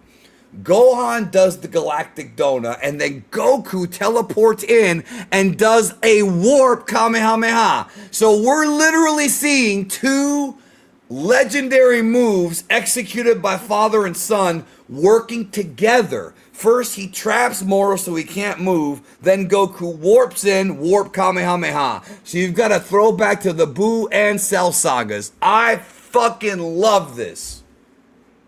Guess what? Goku What? also tried to kill Moro here. What's crazy about that? Well, I mean, we see later on that he gives him a sensu bean, but a lot of people ignore the fact that he just tried to instantly vaporize Moro right here. Yeah. And well, the reason the reason that's important is because it's a callback to the Cell Saga, which I sent you a panel that this is in reference to from the Cell Saga. Whenever Goku tried to instantly kill Cell right before he regenerated, this is a callback to that. And the reason that's important is because in that arc, if you'll remember, Gohan's problem was that when he became a Super Saiyan 2, he gave in to the malicious intent that was caused by Super Saiyan. And Goku instantly tried to kill Moro the same way that he instantly tried to kill Cell, to point out that he is willing to kill Moro if he's doing it within the rules of martial arts. And within the rules of martial arts, the only way you're allowed to just outwardly kill your opponent is in a survival situation where you're desperate and you have no choice and you don't have the upper hand, and you basically just kill based on survival. Basically, the reason you can kill in this scenario is because there's no malicious intent. He has to kill Moro here or they all die. And martial artists will use that as a means of justifying killing, because if you're in a situation like this, you can tap into you can tap into your survival instincts and essentially purify yourself of the selfish intent within your mind that you would normally have against somebody like Moro, who is trying to kill your friends, destroy your planet, all that kind of stuff. Being in a survival situation gives you the benefit of no longer having to worry about developing malicious intent in the moment. Instead, your survival's on the line and your adrenaline kicks in, so you can be like, oh snap, like this is just so I don't die. So there's no malicious intent there. And I just wanted to point that out, because a lot of people focus on the scene that's coming up with the sensu thing where he lets Moro live, and they just completely forget. I think that that's I think that's the next volume. Yeah. Even if it's in the next volume, people just completely overlook the fact that Goku just straight up tried to murder Moro here. Right. I'm just saying that we're gonna go deep into that when it comes. Right. All right. I want to real quick address this. The Med J, with respect, says so much inconsistency in the writing, and this is a follow-up from him saying it makes no sense Gohan was a jobber here and then Ghost Beast and superhero. First of all, he's not a jobber here. You don't know what the word jobber means. A jobber is somebody like Yamcha who loses to make the bad guy look better. Gohan is in the exact same role in this arc that he was in the Frieza saga. So what you're telling me is that it makes no sense that Gohan in the Frieza saga was a jobber, but in the Cell saga was Super Saiyan 2. Because that's exactly what that's the exact, and don't even sit there and tell me it's not. It's the exact same thing that you're saying, bro. You're saying it makes no sense that Gohan got a huge power up in the in the superhero, but he was a jobber here, buddy. Well, I'm getting ready to get into Gohan here in a minute. So you can just turn a few pages, because wait. No, but I want to address this, because guys, if you're gonna criticize the writing, number one, make sure you pay attention. Gohan's character arc and superhero is explained not only in the movie, but I've done multiple videos about it. All right, like if the movie doesn't explain it enough, I've done entire videos about it. Secondly, think about what you're saying, bro. Gohan is literally a number 3, number 4 player in this arc. Exactly what he was in Frieza. And in the Cell saga, he's Super Saiyan 2 and he's the strongest motherfucker. So if you're going to criticize superhero tomorrow, then you're going to have to criticize Dragon Ball Z. But you won't do that. I know you won't do that. So yeah, I've got a lot to say on it, but I'm not going to say it until we get to this next part. Well, there is more Gohan coming. It's just, again, people criticize the writing without even reading or understanding the writing. Like you gotta, Right, I agree. like I don't think that he understood, and it's not even that complicated. So All right, was he a top guy here? Yeah, you're right. You're right, Jordan. You're right. We're not gonna wait, brother. With respect, I'm not gonna waste my time. Jordan does not want to talk to you. All right, we're not gonna talk. I'm gonna say my piece, but I'm gonna say it within the context of his argument, because here in a few minutes we actually see Gohan get a rage boost, and I want to wait for that. I want to wait for that moment so I can acknowledge what he's saying. But the thing what blows my mind about his argument, though, is that his argument literally makes no sense, because the superhero movie literally fucking tells you what happened. It's not even like a secret. It's right there in the movie, bro. Like, anyways, and in the manga arc. Anyway, so Moro gets his arm blown off by Goku's warp Kamehameha, right? So there it goes, and it's like, wait a minute, holy shit, you did some damage. He is armless, and then he does the baller move. He regrows his arm and then impales Goku through the chest. This will be crazy to see animated, bro. They're not gonna show it gory, bro. You know they're not. I mean, they're gonna do the cool to see. Oh, I agree. They'll do the shadow thing or something, but they will not actually show the gore. And that's too bad, because this is one of the goriest scenes in the manga, bro. We haven't seen something like this since like the Z era. You know what I'm saying? Yep. That's true. So Goku has a huge hole in his chest, and then Moro remarks that he's got Piccolo's abilities. So he says, did I fail to mention that the ability 7-3 copied are now mine forever with no pesky time limit? So what does that mean? Regeneration, stretchy arms, force spirit fission,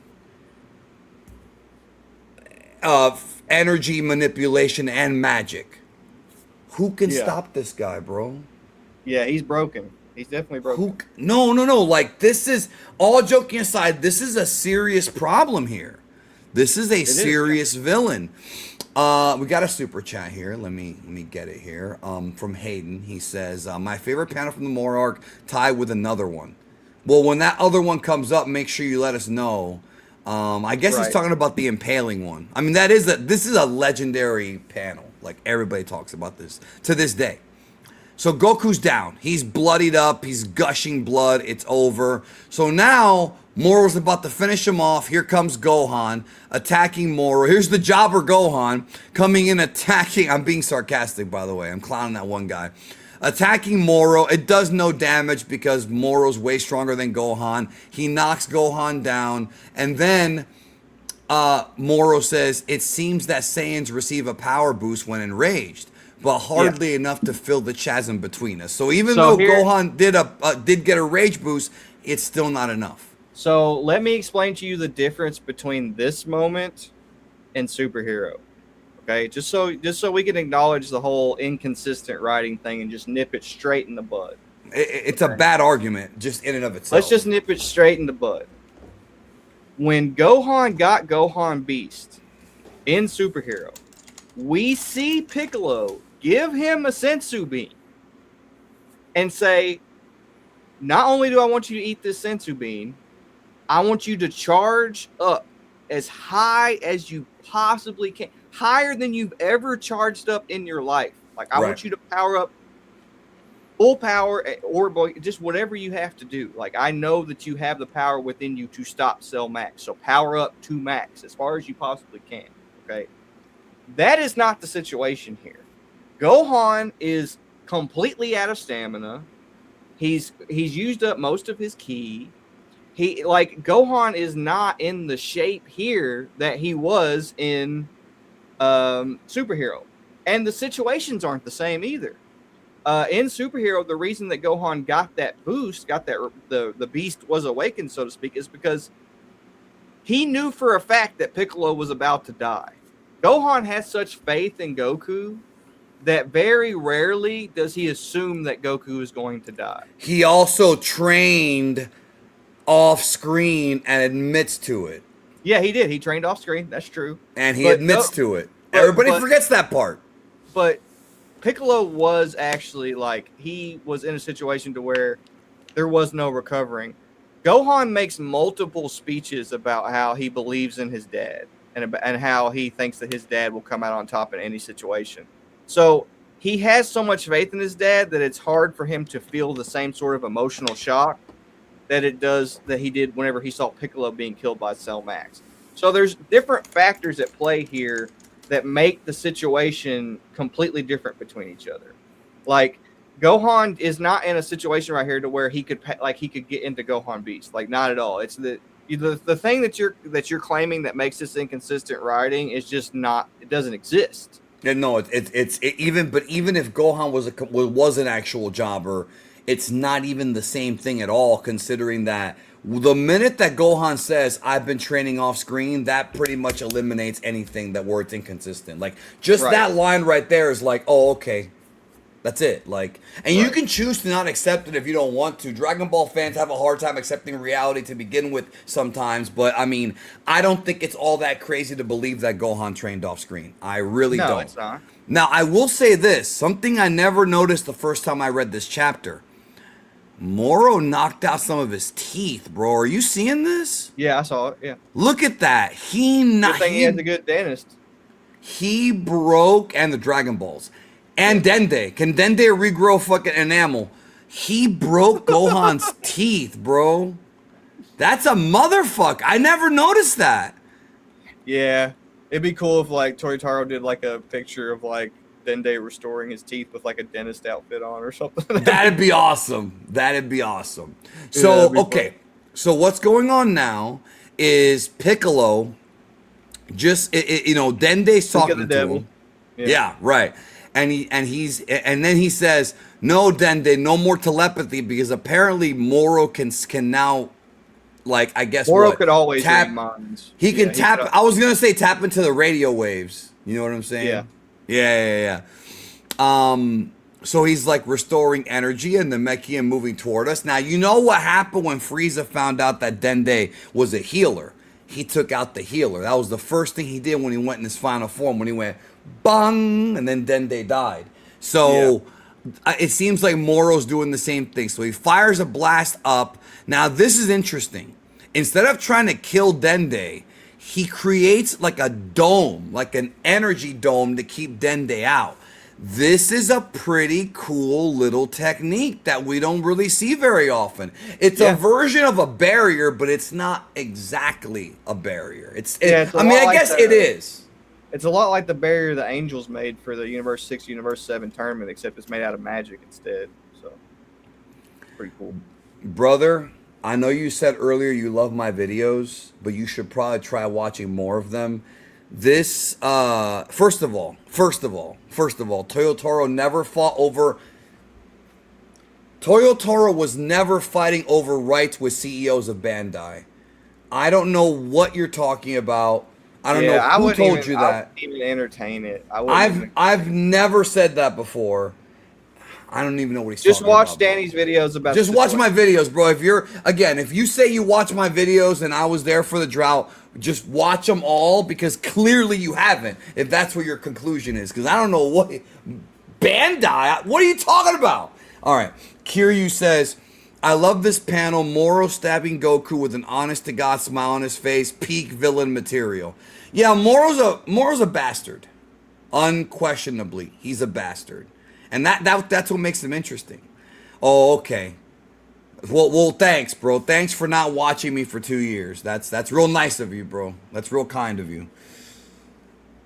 My favorite one is, "Hey, I used to watch your videos." Gee, thanks, bro. Thank you. Yeah, that's really nice. That's really nice of you, yeah. "I finished the Moro arc and I love it more the second time than I did a couple years ago. Same with the Granola arc." Well, I am enjoying it. I'm enjoying it more this time. Have you, Jordan, how many times have you read through the Moro arc in your entire life? At least 20 times. What? Yeah, I've done a bunch of breakdown videos of it and talked about it so much on YouTube that I've had to reread it a bunch of times. So yeah, I've reread it a bunch of times. 20? At least. I expect you to say like 3. No. I've reread some arcs of Super more than I've read some arcs of the original Dragon Ball, only because I'm a YouTuber and I needed to reread it for content, and that's just how it goes. Like, Well, but Jordan, I'm a YouTuber too, but I never bothered to go back and read it 20 times. Like oh, I do. I looked over some of the panels and stuff like that, but I didn't do start to finish again until now. I'm just surprised that it was 20 times. Like that's I would say just a 20 lot. times. Yeah, You sure it's not like 8? I'm sure it's more than that because I've done more than 8 videos about it. So Yeah, but no. I'm talking about how many times did you read the entire thing start to well, finish? okay, so I've read it myself personally all the way through for studying stuff at least over 10 times, but I've also read it with my brothers. I sat next to my brothers and we read the whole thing in one setting together in separate occasions. I also read it with my son. We sat and watched the whole thing like it was an anime one night. And then there's been different times that I didn't read through the whole thing, but I would go look through certain sections for the information that Yeah, I need. I did that. I'm talking about start to finish all the way through. Yeah, I've at least read it. As far as start to finish all the way through, I know I've done it over 10 times because, like I Okay. said, because I've done it, reread it so many times, so I know what I need to for my research. But also, I've read it with my family. Like we treat it like an anime. Like I'll pull it up on my computer, and then we'll just sit and read it together and listen to music. So I've read it with other people too. So that's another big thing. Mystery Kitchen. There's a video on my channel about Beerus that you need to watch that answers this question. Unfortunately, and I'm just going to be honest with you, I don't remember the title of the video. Oh my God. Jordan, do you remember the video? Maybe you don't remember, but I did a video about how Beerus is the never-ending goalpost. Oh God. Let me see if I can find it real quick. Here it is. All right, do me a favor. Go look up a video called The Power of Beerus is Limitless. That's the video you need to watch. The Power of Beerus is Limitless? Question mark. Watch that video and you'll get your answer. Yeah, I Anyways, have two Jordan, that's a brothers. lot. I have 2 brothers, and they're both younger than me. I'm the oldest brother. My middle brother, he is a martial artist type. He waits tables for money, but he also fights and fights. Like he that's his thing. He loves jujitsu and martial arts in general. And then my other brother, he's a fire spinner. He like breathes fire and like he has like a hula hoop that he like sets on fire, and like he does shows in front of people where he sets stuff on fire and breathes fire and stuff like that. So that's what my younger brother does, or my youngest brother. So yeah, they're pretty interesting characters. Maybe one day you guys will Is this your brother, bro? Is Zarpsy your brother? Oh, what's up, Zarbsy? Zarbsy knows my brothers. He's talked to him. Oh, so he's not your brother then. I thought this No. whole time you were brothers and you never told me. No. Okay, because that tricked me there for a minute. Okay, speaking of brothers, he says, if only I could get my brother to read Dragon Ball. Unfortunately, he says overrated and overhyped. Let me tell you something. If he's never read Dragon Ball, how can he say it's overrated and overhyped? When people say blank is overrated without actually watching or reading it, what that means is that their opinion is precisely dick. You understand what I'm saying? And this is no offense to your brother. This goes for anybody out there. If you sit there and you say, oh, so-and-so movie is overrated. Have you ever seen it? No.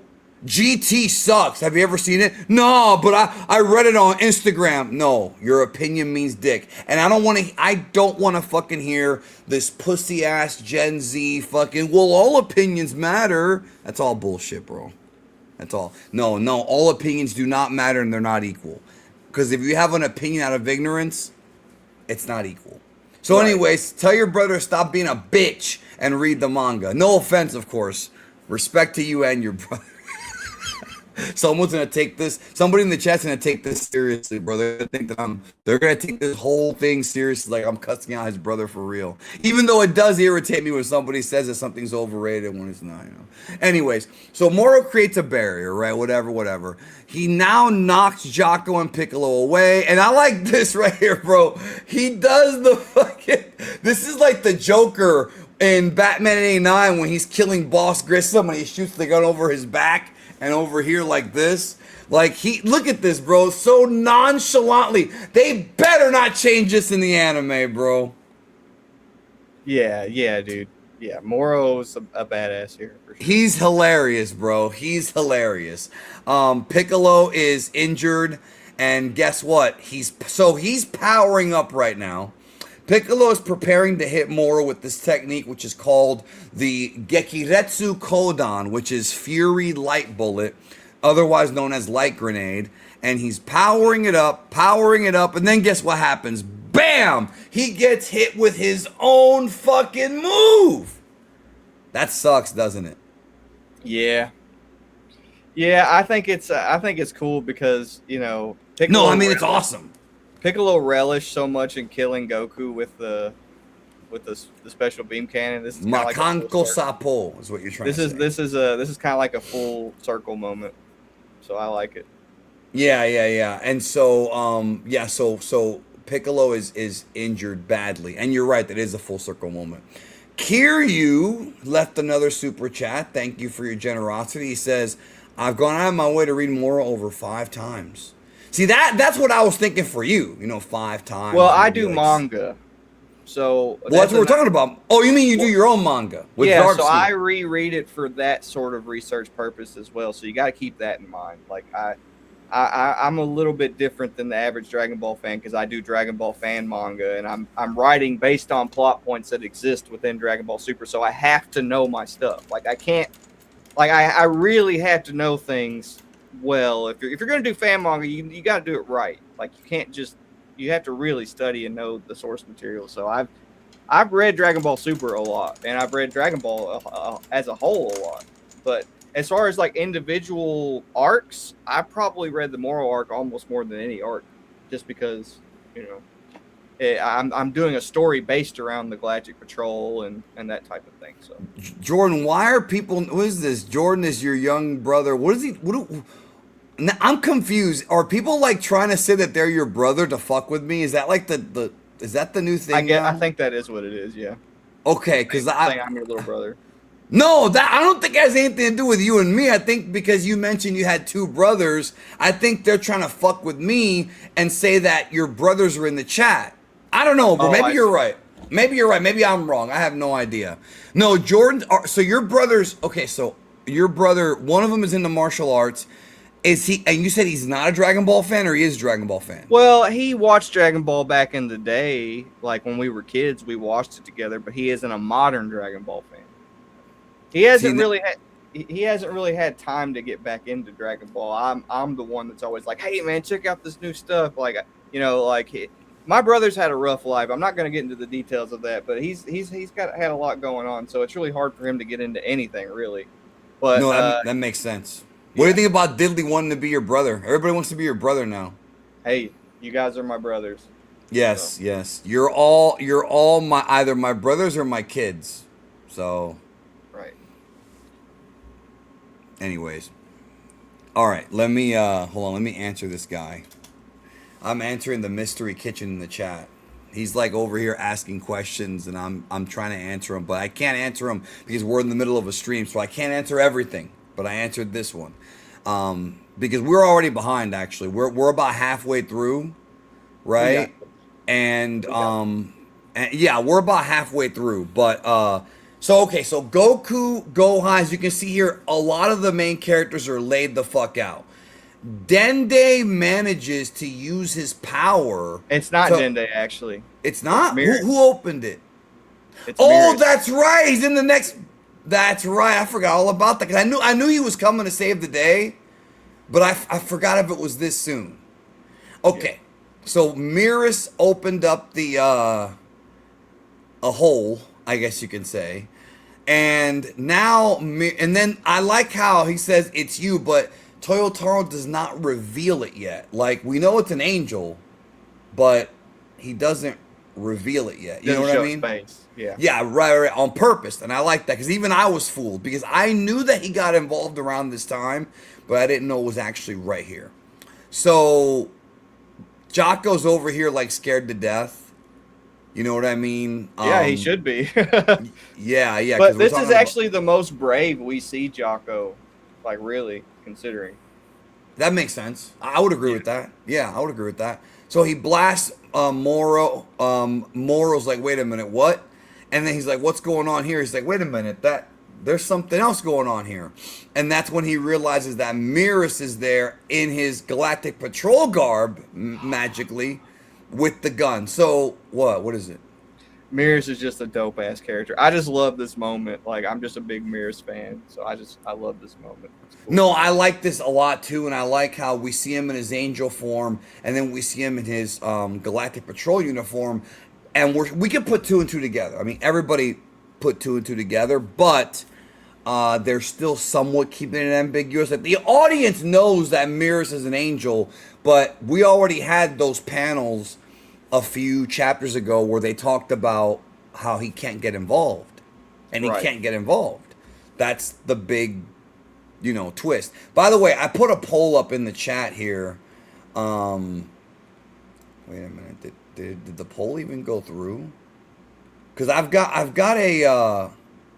Okay, this is weird. Hold on. The pin that I put for I put a pin for the. I guess it didn't. Oh no, here it is. I was looking at the wrong thing. Okay. I asked the people in the chat who has the best arc in all of Dragon Ball between Vegeta, Piccolo, Jiren, and 17, and Vegeta won with 76%. I mean, that's. I don't know who the hell voted for. Bro, 4% voted for 17. That's weird. But no, Vegeta's easily the one that has the most. The best arc, I would say. For sure. Yeah. All right. Hayden says, I like how Moro asked Merus, are you some kind of deity? Yeah, he does that in the next chapter, yeah. We're going to get there, yeah. I mean, it makes sense. So, Merus is revealed to be the Son Goku's trainer. Because that's how he introduces himself, that he's Goku's trainer. Now, at this point, Merus is taking a walk on the wild side. He's not supposed to get physically involved here. So what ends up happening is Merus says, I'm going to have to figure out a way to buy some time. So what he does is he attacks Moro with a weapon. So they didn't really clarify the rules when they first talked about this. So they had to sort of have us figure it out on our own. An angel can attack a mortal with a weapon, like with a gun or with a staff, but he can't actually use his hands or his feet. He can't physically attack them with their body, but they can use weapons. To be honest with you, Jordan, that doesn't make that much sense because I don't think that's what it is. I think that they just can't use their full power and they just use their staffs and stuff to compensate for the fact that they can't use their full power. I don't think it's that they can use weapons and get away with it. I don't think that's what it is. I think they just use weapons as a means of basically supplementing the fact that they can't use their full power. I don't think it has really anything to do with the weapon itself, because here in a few minutes he uses his staff as a weapon, and that's against the rules. So, I think it has more to do with him using his angel power, and his staff is basically just not considered his angel power. No. Listen, I understand that. That part I don't have a problem with. What I find puzzling is that the rule is supposed to be that an angel cannot get involved in mortal matters. Mm-hmm. And even though he's not using his angelic powers, he's still fighting. And so Whis does that with Goku and Vegeta too. Right, but when he's training them, it's different than this. And he's not trying to kill Moro here. No, he's not. He's trying to buy time. Right. And I think, but I'm saying he's still getting involved, is what I'm saying. You know what I mean? Yeah. It's very similar to. I see this as no different than Whis training Goku and Vegeta. Like, this can have an impact in some sense, if he was to go farther and rob Moro of his ability to really win the situation. That would be the problem. The thing is like what Merus is but doing. he's still distracting though. Like, it's still involvement is what I'm trying to say. Yeah, it is, but it's not involvement within the context of like changing the outcome. Because if this is all Merus did, Moro would still win. I know, because if Merus had not attacked him here, Moro could have just killed all 6 of them, and that would have been the end. That's true, but that's what I'm saying. But he hasn't gone far enough that he's actually saved everyone yet. He has gotten, but he hasn't but he hasn't actually done any actual. He hasn't actually done anything that will actually create a better outcome for this situation yet. Because if Moro was to, if Mir stayed at the level he's at right now, right, and he just fought Moro basically kind of like as a martial artist, he's not going to change anything. Moro's still going to win. He's still going to kill everybody. Merus is going to have to push himself and what he's willing to do against Moro further than what he's doing here before he's really breaking the rules. Because Moro has been a cop this entire time. He's had to fight. He's had to arrest. Did you say? Oh, okay. I thought you said cock. Go ahead. No, he's been a cop this entire time. He's had to fight people. Mirrors has. Yeah. Right. So it's not. It's basically he's a cop here. Is what's implied. Right. No. I swear I thought you said cock. I was like, wait, what? That's hilarious. Because you said Moro, and I thought you were saying, because you meant to say Mirrors. Anyways. No, well, here's the thing. This is kind of where I'm coming from here with what Go Even Further is saying. Any interaction changes the outcome.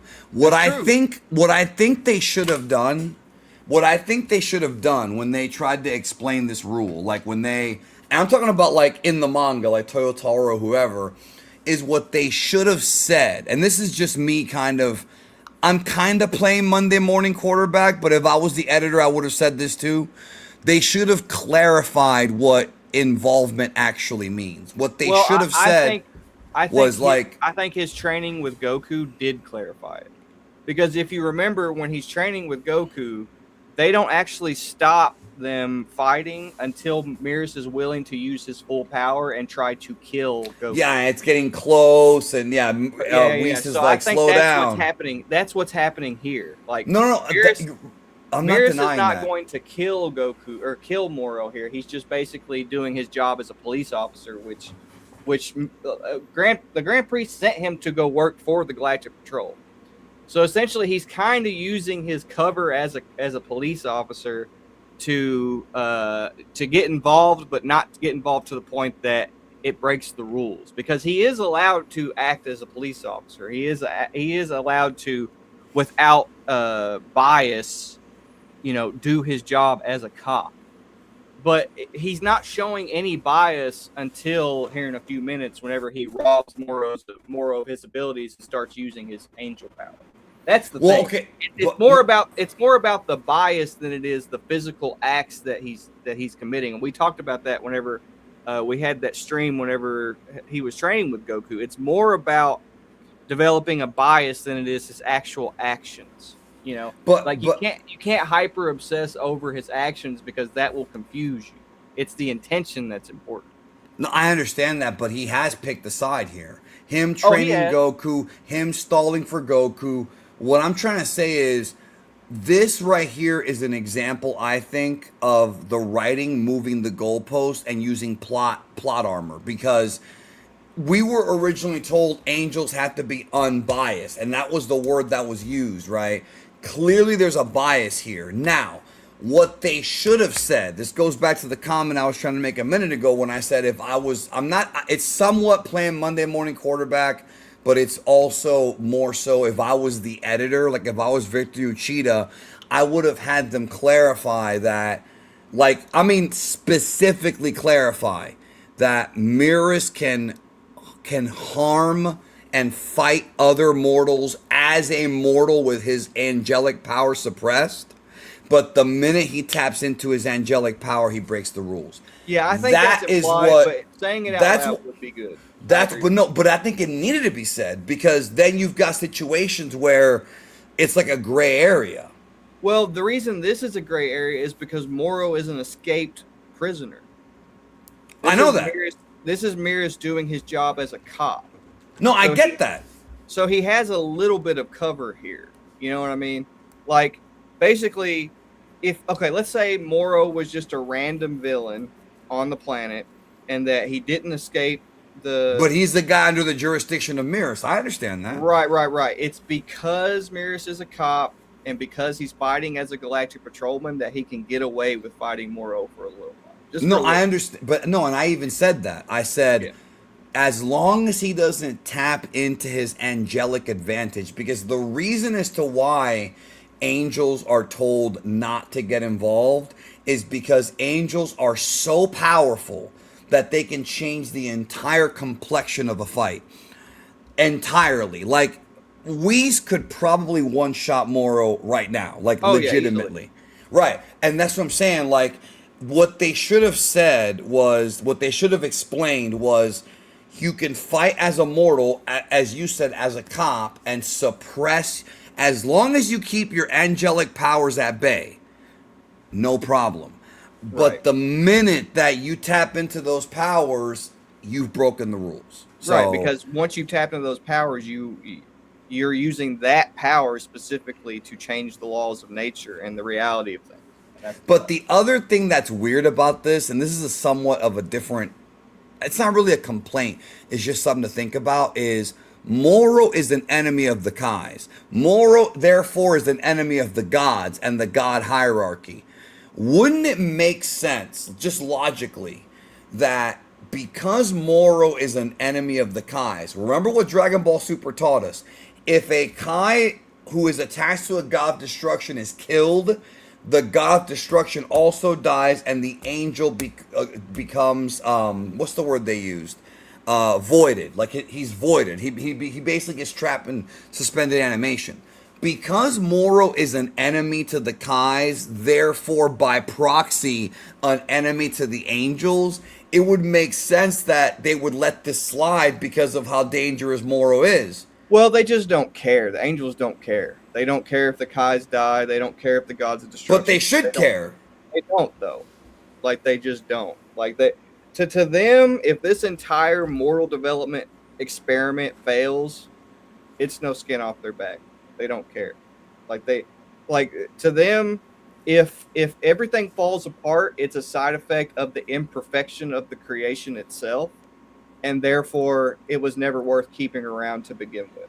That's sure, but Moro is a demon. Like, this is a little beyond like creation's fault. You know what I'm saying?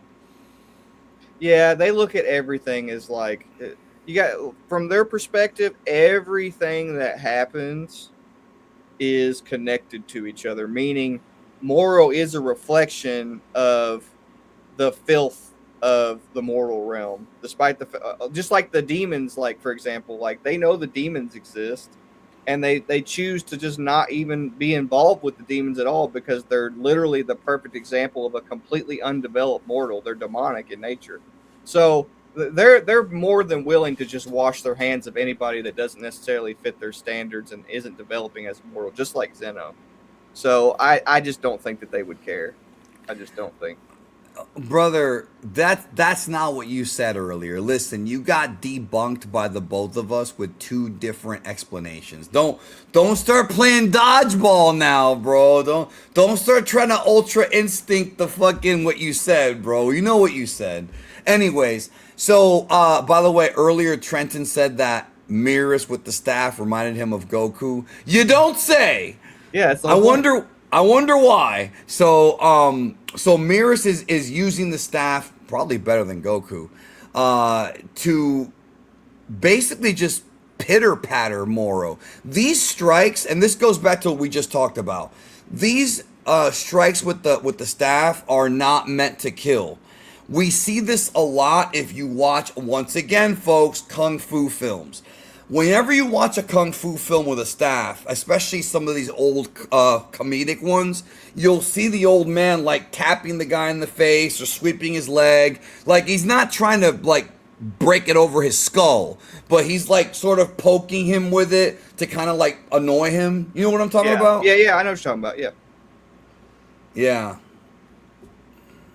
What is this? What? Don't worry about that. Yeah, I don't know what he's talking about.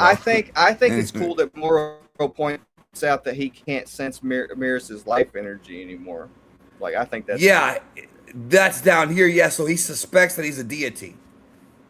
Yeah. So he even knows that he might be cooked here. Let's see. Okay. Bam, he nails him there. Oh wow, I haven't seen this guy in a long time. Remember, he was in the he was in the Discord server for like a cup of coffee. Like a long time I like ago, how Merus's staff got longer in that one panel. Like he actually extended it. He did like a power pole extend. Yes, Yoibo. bro. Pause. Big pause with staff getting longer. Yeah, he pressed a button on it too. Yeah, you see it right here. I was just gonna zoom in on it. There it is. Just like the one that I have. Where the hell did I put it? Oh, it's over here. Hold on. Hold on.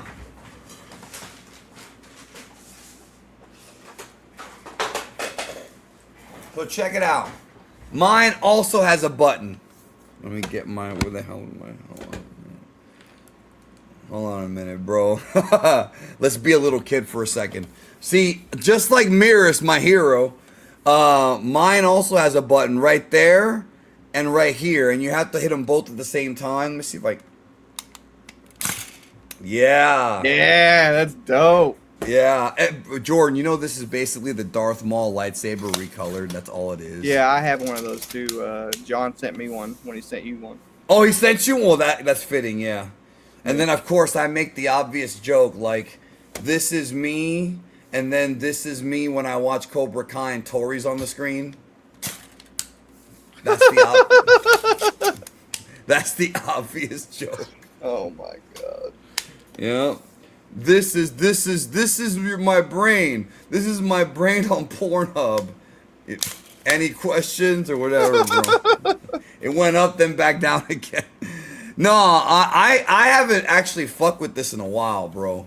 But anyways, alright, so let's get back to the real hero here. So Merus is fucking this guy up. Moro creates a barrier. Moro's starting to see that there's something more to this guy. Jocko's like surprised that Merus is this fast and this, strong. And then here we have Dende about ready to heal them, but he went through that little hole that Merus made. And then Beerus and Whis show up. Now, Beerus and Whis showing up is twofold. On one hand, and they go into it more in this panel about eating food and whatnot, but there's two things going on here. Beerus does not want to get involved in this fight because he's tired of doing it.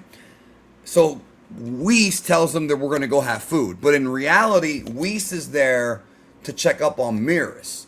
Because remember, and people forget this, all the angels are siblings. So Merus is Whis' younger brother. And believe it or not, even though we say that they don't care, they do care about each other. Whis does care about Merus.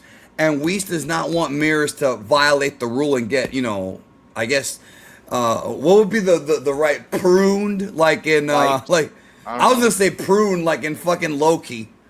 Yeah, that makes sense, yeah. So that's why he's there, really. So you'll notice that Whis calls, if you go back, he doesn't call Merus, he calls him the Galactic Patrol agent. Why though? Because Merus has become, that's what the identity that he's taken. Basically, Merus chose that life over being an angel. Well, he was sent there as a test, right? Wasn't that what it was? Yeah. What never made sense to me though, well, no, actually it does make sense. It's just not explained thoroughly. And that is if we've already got 12 angels, what universe would Merus even be able to be the angel for? Well, I think that's part of the reason that they're going to make it to where Rymus is working with the gods because he can create new universes if they want, you know. So I think that that's going to be the answer going forward. Is that he Well, works. that's not what I mean. That okay? Yes, that's one. I have a counter, not a counter. I have an alternate theory. My alternate theory is that somewhere with the 12 angels, one of them is about to retire, and Mira's going to take his spot eventually. That's the way I see Right. it. Because That we could know make sense. we Yeah, know that that gods of destruction retire. So Yeah, that's true. They do. Yeah, and they get according to Geens or Jin or whatever the hell his name is, the fish god. They can get promoted too. So right. Okay. Next month we're gonna get the date. Okay, Leroy here. I'm gonna go quickly with this. I'm almost that kid Boo, and it's dumb hearing people say Satan over and over for the spirit bomb. Hercule was the original name of the whole run for TV. Listen, bro, I don't give a fuck if his name was fucking Yankee Doodle Dandy. His fucking name is Mr. Satan, my friend. And the reason, I'm gonna break this down for you, and if you want to get more details on this, watch the Mangalorian that Jordan and I did on volume 42, because we go into this more. The reason as to why the people chanting Satan, Satan is so important is because Toriyama is literally, pay attention, Akira Toriyama was literally telling us that Mr. Satan deceived the world into thinking he was a tough guy, just like how the Satan from the Bible deceived the world, just like how Satan deceived you into thinking his name was Hercule. See, that's the real Satan doing that. Barry Watson, that's the real Satan doing that. Yeah. All right. So you're over here complaining about it when the entire point is that Toriyama wanted to illustrate that the world is deceived by Satan. And that's what makes that part of the Buu Saga so interesting. yep, it's awesome. I love it. I love it. And Hercule is like banned in the chat, bro. I fucking hate it. When I do my Twitch streams, I never call him that, bro. He will never be called Hercule, bro. Because I hate that name. Anyways, let's continue. Okay, so everyone's like, coming back. And Dende recognizes him as the angel because he saw him open up the hole or whatever. Yeah, and that was also a really important part you just skipped right there. Dende actually says where? that Goku that he can't go back one. He says that he can't heal Goku completely because Goku's chi itself has reached God level, and that's very important because people go back. Wait, where's right there at the bottom right? Right there. Oh, at the bottom right, that's right. Goku's wound is deep, and since his chi itself has reached God level, it would take some time. Well, it said he didn't say he couldn't do it. He just said that it takes time. Well, a long time, yeah. So he can't get Goku back to 100%. Yeah, and it also says a lot about how strong Goku is now. Yeah, well, I mean that makes sense. It's basically like you have to think about it like when you play Zelda and you have like 6 hearts. Right? If you eat a fairy, that'll heal 6 of your hearts. But if you have 20 hearts, it only heals the 6 hearts. So you have to take another fairy. You know what I'm saying? Like, basically what's going on is Goku's life bar has gotten longer since he's trained with the gods. So. Right. Yeah. I mean, that's legit what it is. It's just a simplification of it. It's a video game explanation for what's in the series. So, okay. So Goku even comments that any angel who fights for real outside of training is doomed to disappear. And Merus is still kind of like, using weapons and not using his fists. And he's actually doing very well. I mean, he's using the bow to block physical and beam attacks. I mean, but here's the thing, Jordan. Once again, it goes back to what we were talking about a minute ago. Yes, I understand that angels don't get punished until they use their angelic powers. No one's denying that, right? But what's interesting is Merus, as an angel, still has speed, he still has durability, and he still has heightened senses. Therefore, he can block and dodge better than the average mortal. Therefore, he's already got an advantage anyways. You know what I mean? Yeah, that's true. He definitely does have an advantage. That's true. Yeah. No, I mean that's it. So here, Moro kicks the staff away and actually headbutts Merus, because remember we talked about Merus is suppressed. You know what I'm saying? Merus is suppressed. So hold on a minute. Let me time out for that one. And then Moro is firing blasts at him. He's trying to really take his powers. What he's really trying to do. So Merus tries to use the Force, and he uses it to grab this. Bro, this is gonna be so awesome if it's done right. To grab the staff to block again. And then Moro realizes it. He's like, are you concealing your true strength? Why are you using this tool? You know, and then Goku shows up. So now that Goku has shown up, Goku tells him, dude, stop fighting. Like, and now is the time where Merus is supposed to, like, stop. You know what I mean? So, and Merus himself seems surprised that he hasn't been deleted yet. So Goku's like, I'm going in there, and then as you can see by his eyes, he goes back into UI. Again, it's way easier to see this with the colored manga. With the black and white, it was more difficult. Yeah, it looks really good. Right, you can really see it. So Goku tries to attack, and he misses. So even UI Omen is not enough. And right here, you know, Whis is like, oh, he's using Sign or Omen. And then even Whis says he doesn't think Omen's going to be enough to beat Moro. And it's not. Moro is stronger than Ultra Instinct Omen by a lot. That should tell you something. So Moro says, that form of yours already failed to defeat me once. Did you think this time it would be any different? Obviously, the idea is he probably got like a Zenkai. But like we talked about, Dende wasn't able to heal him fully. So he may have gotten the Zenkai, but he never healed all the way to the top to utilize it. It's almost like if on Namek, let's say on Namek, when Goku went into the healing chamber, let's say the healing chamber didn't fully heal him and he left early, he wouldn't have gotten the full benefits of being healed. He would have just been partially healed. Yeah, so that's what's going on here. It's just, you know, you have to think about it. I'm trying to explain, Jordan, I'm trying to explain to the people in the chat. You have to think about it like a life bar. That's the best way. Like Goku's up like here, but not all the way up. Yeah, read that bottom right, the bottom right panels. Where he says, you spent all that time teaching me Ultra Instinct and I still can't get the hang of it. Yeah, and then the parts after that. And then he says, one last push should trigger it. Your training worked. He says, not quite, Goku. Your training worked. One last push should trigger it. Yeah, so that tells you right here that Merus intends to get erased. Merus intends on doing something that's going to make Goku, like, to trigger Goku. I mean, it's as simple as that. He wants to get erased. Yeah, unlike Gohan, unlike Gohan in the Trunks special, who did not go to die, Merus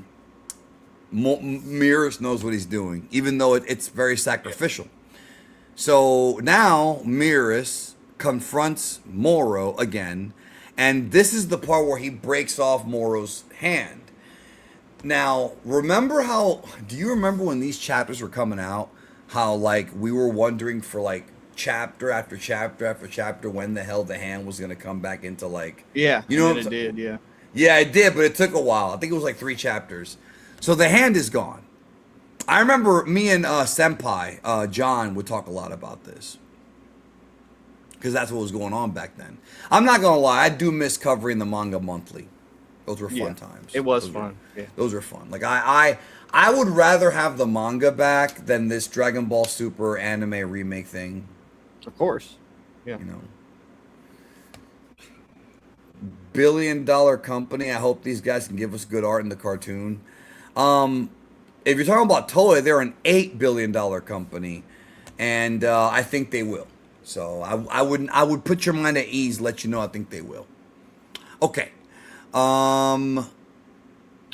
So here, this is important. Merus and Angel says, yeah. I was gonna get there. He says, feels like Merus just started using those angel powers. You sure about all this? As you know, Lord Beerus, I do not act except under your direct command.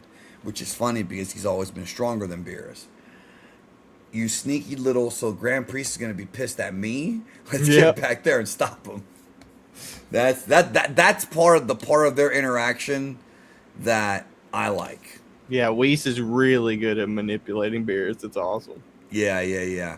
I agree with you, LJ. It's just that if I could pick, it would be the manga because there's going to be a new story. But I agree with you.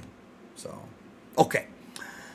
So Merus says, I was born an angel, meant to maintain a neutral position outside of good and evil, which is what we've been talking about. And here, excuse me, Moro goes for a shot. He misses, but he uses his staff to knock. Sorry about the Jordan. To knock Moro down, and then he uses the staff to break the crystal, because the crystal is what Moro got from 7-3 to absorb and copy people's powers. And so that's why he did it. Very smart move, bro.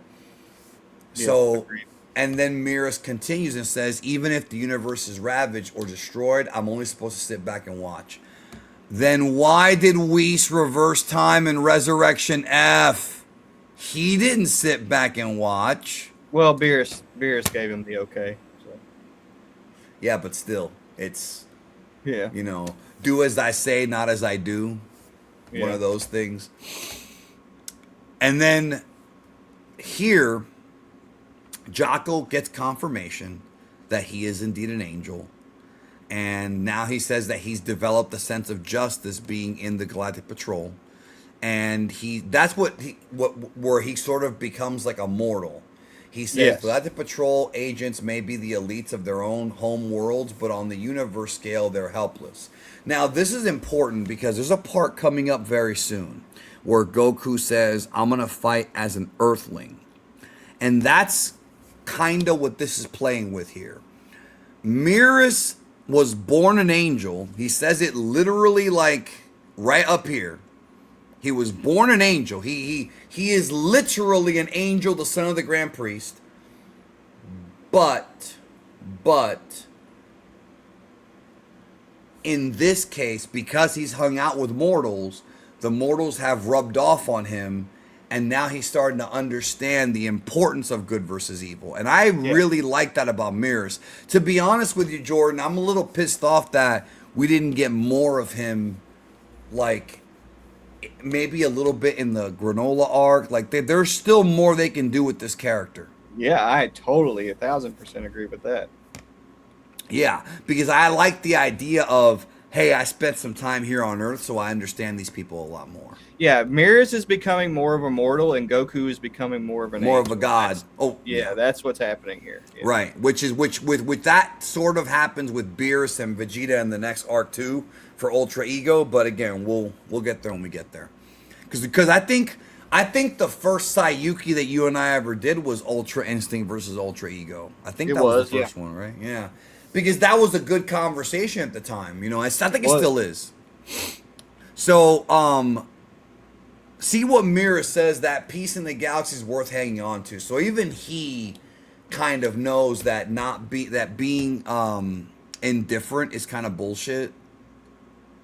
You know? Because of his sense of justice, yeah. DB King says, when Goku said fight as an Earthling, I thought it would maybe lead to him getting stripped of his god powers to lead into the end of Z. Silly me.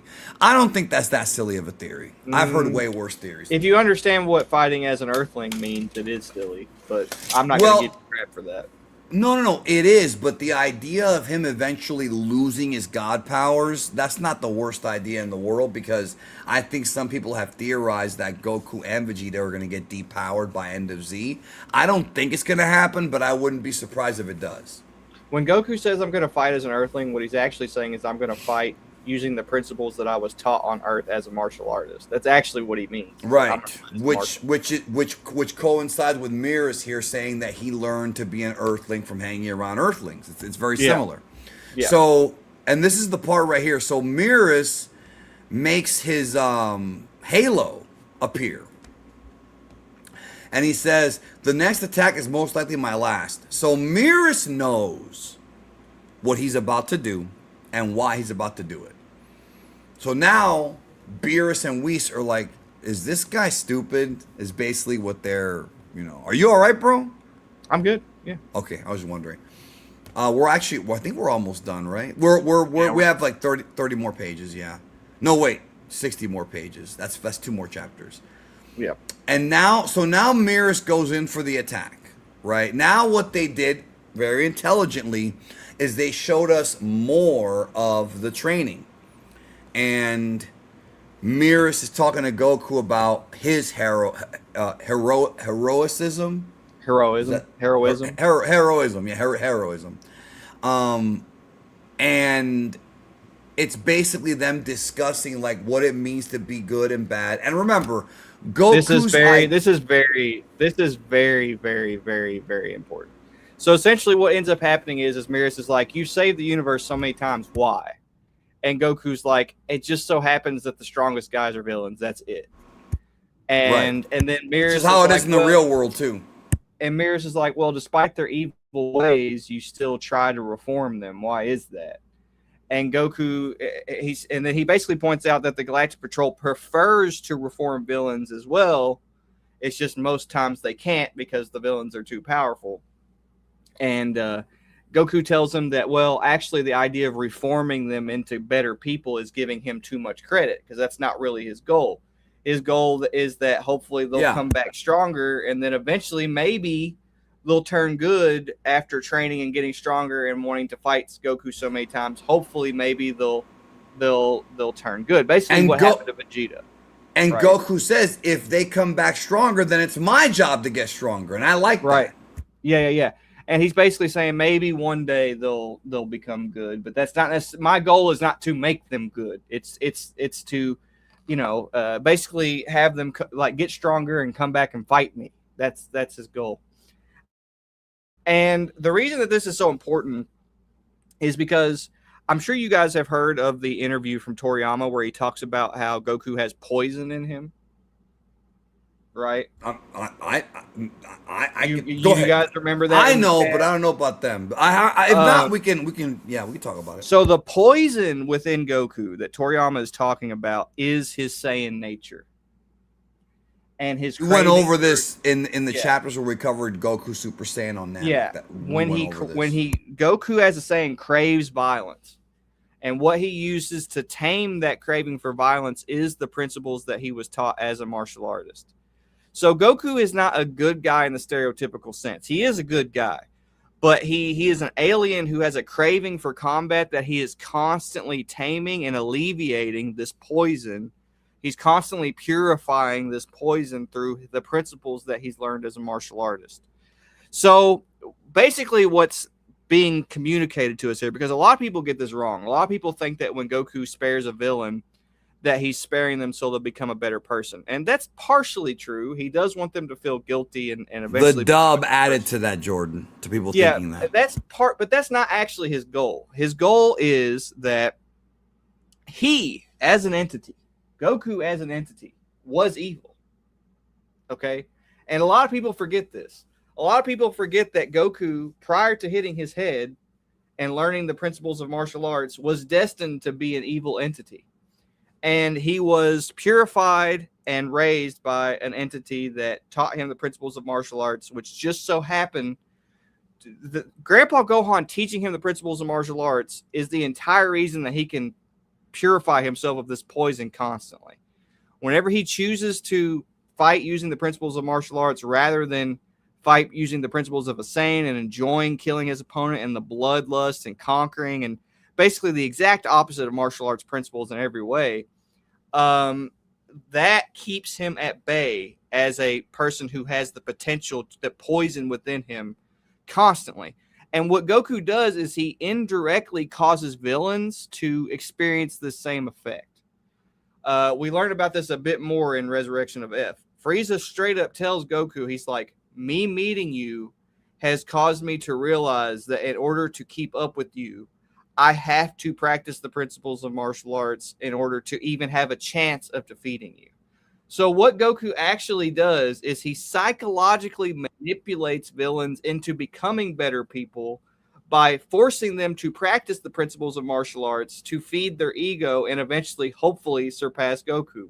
Because the principles that he learns as a martial artist just so happen to also make you a better person. We see Goku is the ultimate example of that. Goku would not be a good person if he wasn't constantly tamed by the principles of martial arts. So what Goku's doing is he's accidentally spreading this effect that Grandpa Gohan had on him throughout the universe. But the reason that whether or not somebody will train is important is because that is your willingness to change. If you're not egotistical enough or worried enough about your standing in power to train to keep up with Goku, then you're not going to change. And that's just how that works. If you're not willing to train, you're not going to change, because training is how these characters change. So that is a very, very important part of this arc, but it's also important because it reveals that Merus knew what type of person Goku was and what type of approach that he was going to take against Moro. Basically, what people miss here is that, yes, Merus is a Galactic Patrol officer. Yes, he does want Moro taken down, but what people forget about Merus is that he is an angel. And the angel's goal is to develop mortals. That is their goal. That is their job. That is what they want to accomplish, is to develop mortals. It isn't just to lock people up or defeat people or kill people. So this is playing on a combination of the two combinations of Merus' character. The fact that he's an angel who is wrapped up in this cosmological system of mortal development, which Goku is a side effect of, and also his role as a police officer who has to take down villains who refuse to change. So essentially what's being suggested here is Merus' last-ditch effort at not only reforming Moro as a prisoner, but also developing him as a mortal, as you know, through his role as an angel, is Goku. Goku is his last-ditch effort, because remember, the Grand Priest sent Merus to become a police officer to train him as an angel. The angel's goals are to develop mortals. It is not to just destroy entities. That's not what the angel's goals are. They want to take demonic, evil entities and develop them into better, more advanced life forms. So Merus has more than one motivation here. He knows that if Goku has the chance, he will try to develop Moro.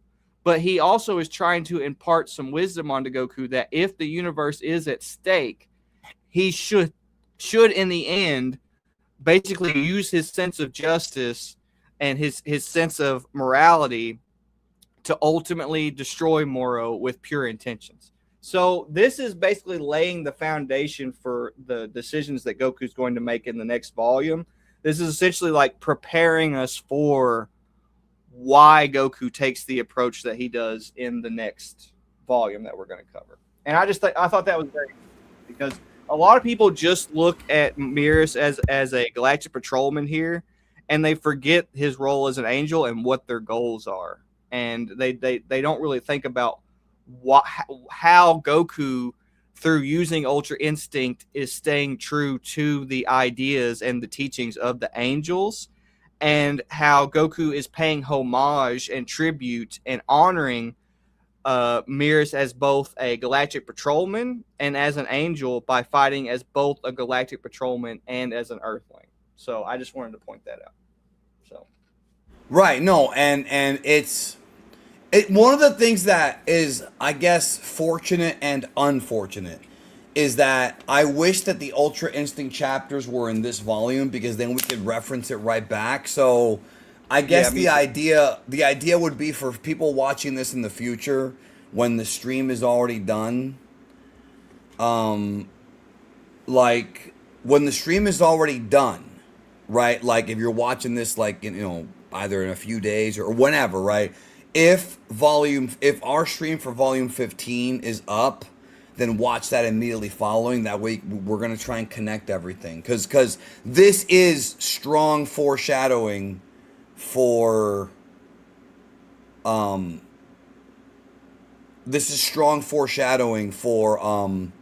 what's coming with the UI thing. Yeah, Diddley Squat says, you think that is the reason why his father decided to do what he did at the end of the arc? Yes.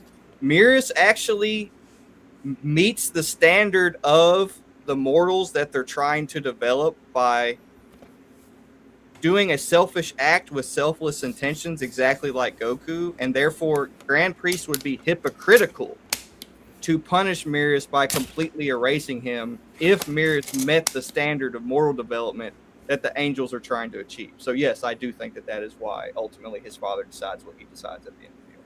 Yes. So I tried to explain this to you in the chat, bro, so I'm going to verbally explain it.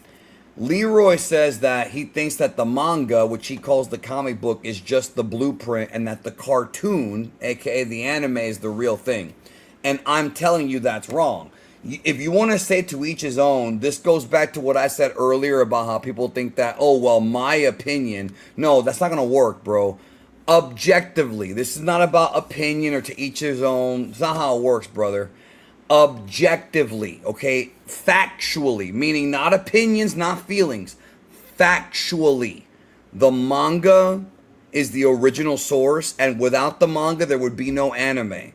So you just can't sit there and say, well, to me, the manga's a blueprint. Oh, okay, well, then you know what? To me, Piccolo's name is Steve, and Moro's name is Bobby. It doesn't work that way, bro. It doesn't work that way.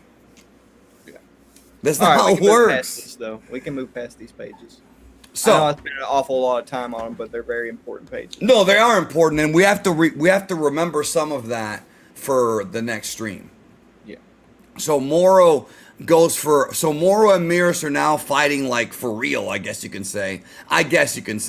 Because Moro's actually attacking him. He's going at it. Merus now with the halo is like, getting in there. You know what I'm saying? And then bam, he actually connects with a punch to Moro and breaks the crystal. Now, Moro goes down hurt. This is a little bit of complications here, okay? I'll explain what I mean by that. So, people, I think, assume that Merus could have killed Moro. So I think he could have. I think he chose not to because he wanted Goku to. Look, yes, I know. I'm getting there. I agree with you. Some people have said, well, Merus just a weak angel. And maybe he is weaker than Whisen. That's fine. But I think what you were saying, that yes, Merus could have probably killed Moro right here. The only reason why he didn't is because he wants Goku to do it. That's what this whole thing's about. That's why he said, this is my last attack. If Merus really wanted to, bro, he could have probably wiped this dude off the face of the planet. But he wanted Goku to learn from it. Yeah. And now you can see he's literally dusting away like Avengers Endgame. Yep. So he tells Goku, should you achieve Ultra Instinct at your current strength, it'll be far more stable than ever before.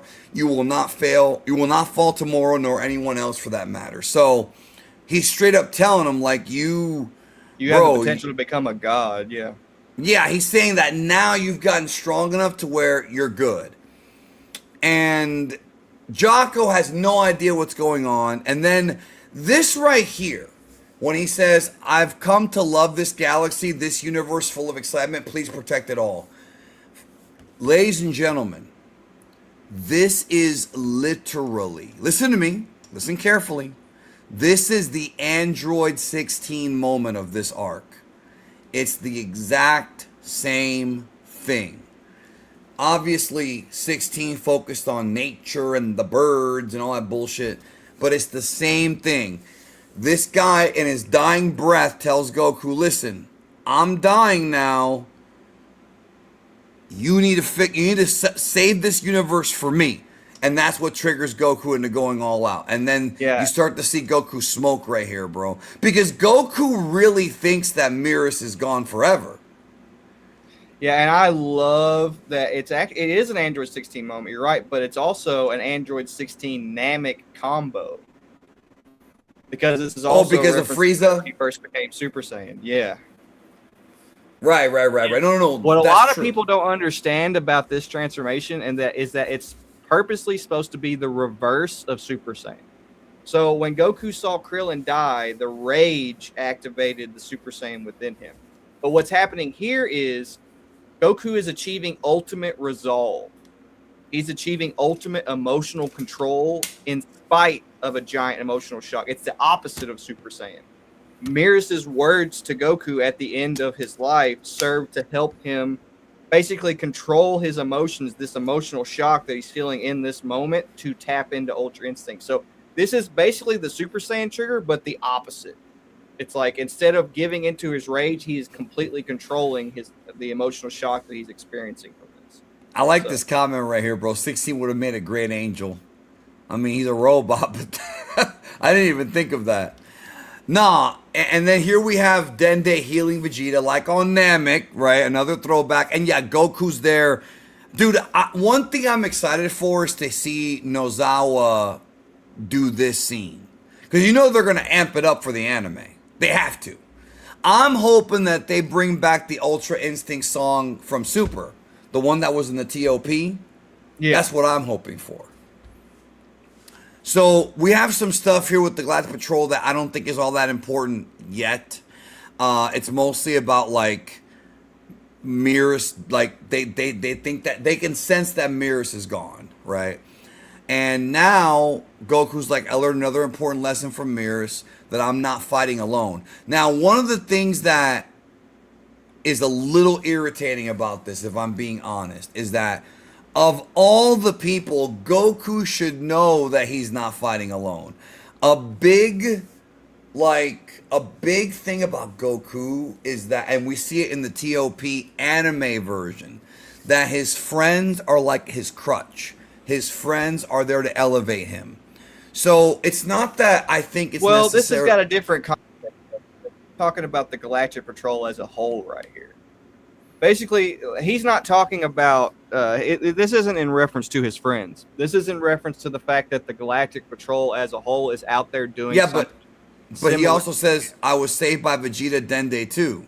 Yeah, but he's saying this, but he's bringing this up in reference to the fact that Merus just got done telling him what a Galactic Patrolman represents, and the fact that the Galactic Patrolmen are out doing this all across the universe. So he's actually referencing the Galactic Patrolman when he talks about how he's not doing it alone. He's not talking about his friends' friends.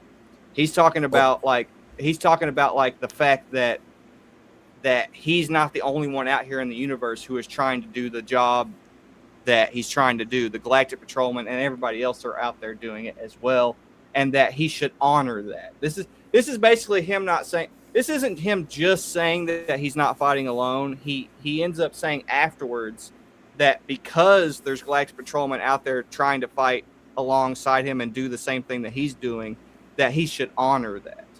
So there's a bit of context to it. No, I know that. I was going to get to that. My point here is that Goku should know, like, I actually think, maybe I'm going conspirazoid here for a minute. I think that this might be a translation error. I think, again, maybe I'll be, once again, this sentence leads into the next thing. Hold on. Let me get it out. I want to say this. I may be wrong about this. This is not a hill that I want to die on. I think what Goku's probably supposed to be saying here is that it's not that he's not alone. It's that he's part of a bigger picture. Yeah. With other people. And so maybe the translation they used here, I think, could have been replaced with something that's a little bit more like that. Because Goku, you know what I'm saying? Like Goku isn't like, he's never really alone in these arcs, right? And so the idea is he's basically saying, okay, like what you said, the GP and everybody else is doing their part. He feels like he has to do his part. That's the way that I interpreted that. He has to honor them because he isn't fighting alone. Like, there's other people out there fighting just as hard as he is to protect everything, and he has to honor that. That's what I'm saying. I think that they should have translated that a little bit different. I haven't read it in Japanese, so maybe I'm totally wrong on it, but I feel like because you know how sometimes you can translate something like 2 or 3 different ways? I have a feeling that might be an example of that, although I don't know for sure. I'm not going to die on that hill. So, he asked Jocko why he joined the patrol. Yeah. And then he's like, to do the right thing and preserve the galaxy, but also the costumes are cool. So, and then Merus felt the same way. And then he's looking at the I'm a Galactic Patrol agent like you, which is actually why it's kind of cool that the anime version is called the Galactic Patrol, because it fits. Yeah. Oh, so it's cool for so many reasons. Jocko was sent to kill this man as a kid because he was so dangerous, and now he's a Galactic Patrolman. There's a lot of layers to this. A lot.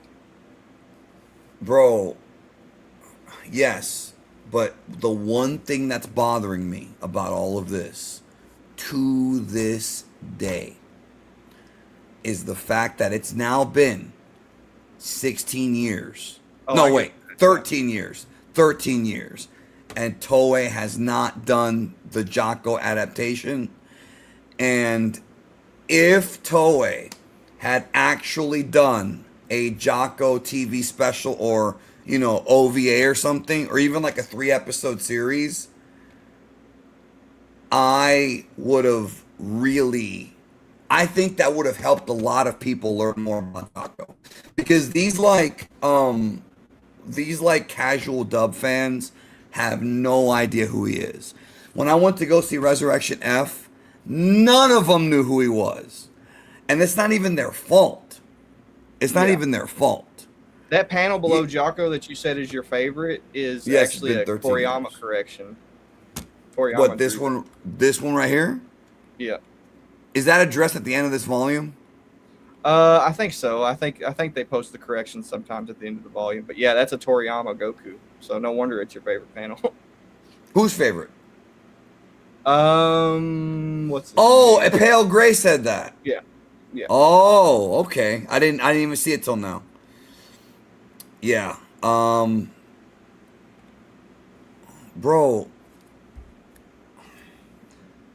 I know you said that you haven't watched the content in 2 years, but have you not watched Dragon Ball in 4 years? Did you not? Because I'm starting to think now, bro, that you actually haven't watched any Dragon Ball in like 6-7 years. Because in the last movie, Goten and Trunks are already grown. Yeah, they're and there's an entire manga arc where they're teenagers. Like, you said that you haven't watched the content in 2 years.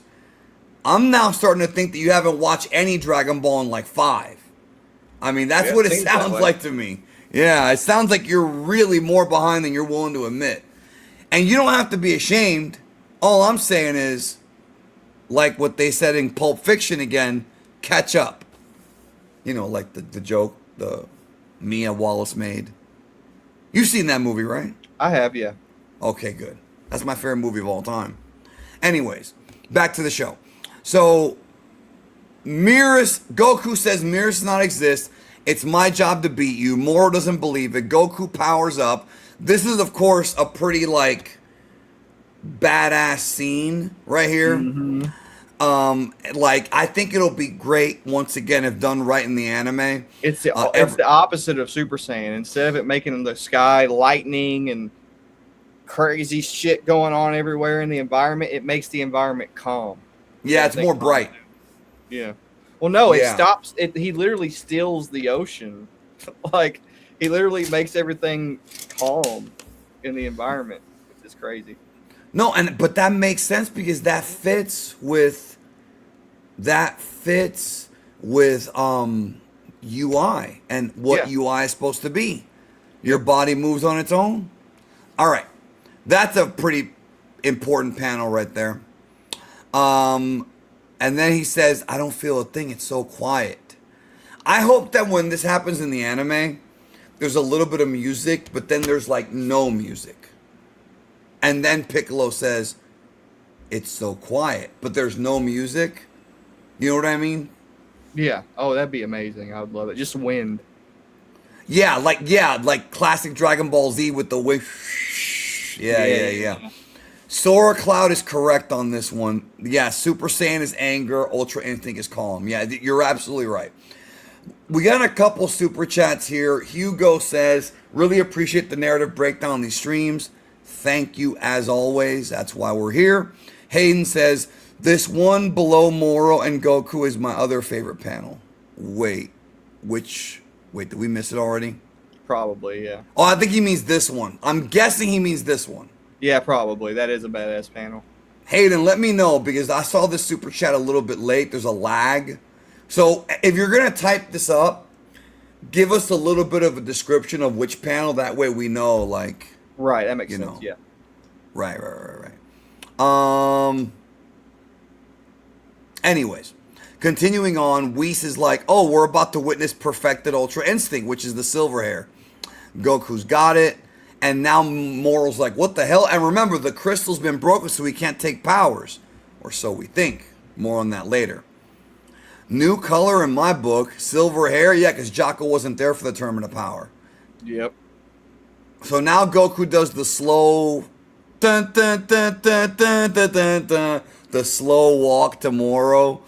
Moro's like a little scared. He's about to blast him, and then Goku grabs him by the wrist. I thought this was awesome, bro. And just holds him up. He just holds his hand up. Not even striking. And he says, you won't harm the earth anymore. That's old school Goku. He does that he does the same thing, if you remember. Yeah, this is Goku's earthling nature being exaggerated. So he's going to say some one-liners like that are really badass. He does the same thing in the Cooler movie. Almost exactly the same thing where Cooler has his arm up, Goku grabs it, and then Cooler goes for a punch. He hits Goku in the stomach, and Goku just barely moves, and he's like, you're not going to hurt the earth anymore, or something like that. So it's very... Yeah. I think it could be an homage to that. Could be. Because Toyotaro's a fanboy of everything, so we're going to see movie references and, things like that. You know what I'm saying? Yeah. So he goes for a punch. Goku dodges, or blocks. Looks more like a block. Well, he dodges, and then he takes his hand and slaps him with it. It's like so he dodges, but he dodges so quick that he just barely taps his arm, and then he sends him flying. So it's not really a block. It's more like a really light. It's more like a really light counter that kind of looks like a block. Yeah. Yeah, it's like he hits him with the forearm. Not quite the elbow, but like right here. Which does hurt, by the way. That does hurt. Oh, yeah. In real life, I mean, if you hit somebody like with this right here, if you know how to hit them, it's going to hurt. So, okay. Moro goes down, and then Moro gets right back up and tries to go at Goku. Once again, nothing, no play. Goku here is doing the Neo from the Matrix, blocking everything with one hand. It's the same thing, bro. Jordan, were you there in the server when Bon Jedi told us about the time he got into a fight? No. I'm happy that I wasn't. I'm not gonna tell you on air, bro, but it's now over. Is he Neo? Bro. Does he think he's Neo? Jordan.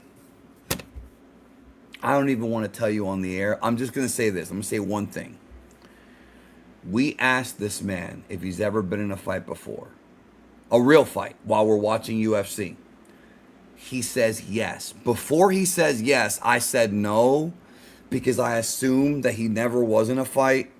And so I just said no to kind of cover for him. But he said yes. And then when we asked him what happened, he proceeds to tell us the absolute biggest crock of shit story. Shocking. Like, you know how he has a reputation of being a liar?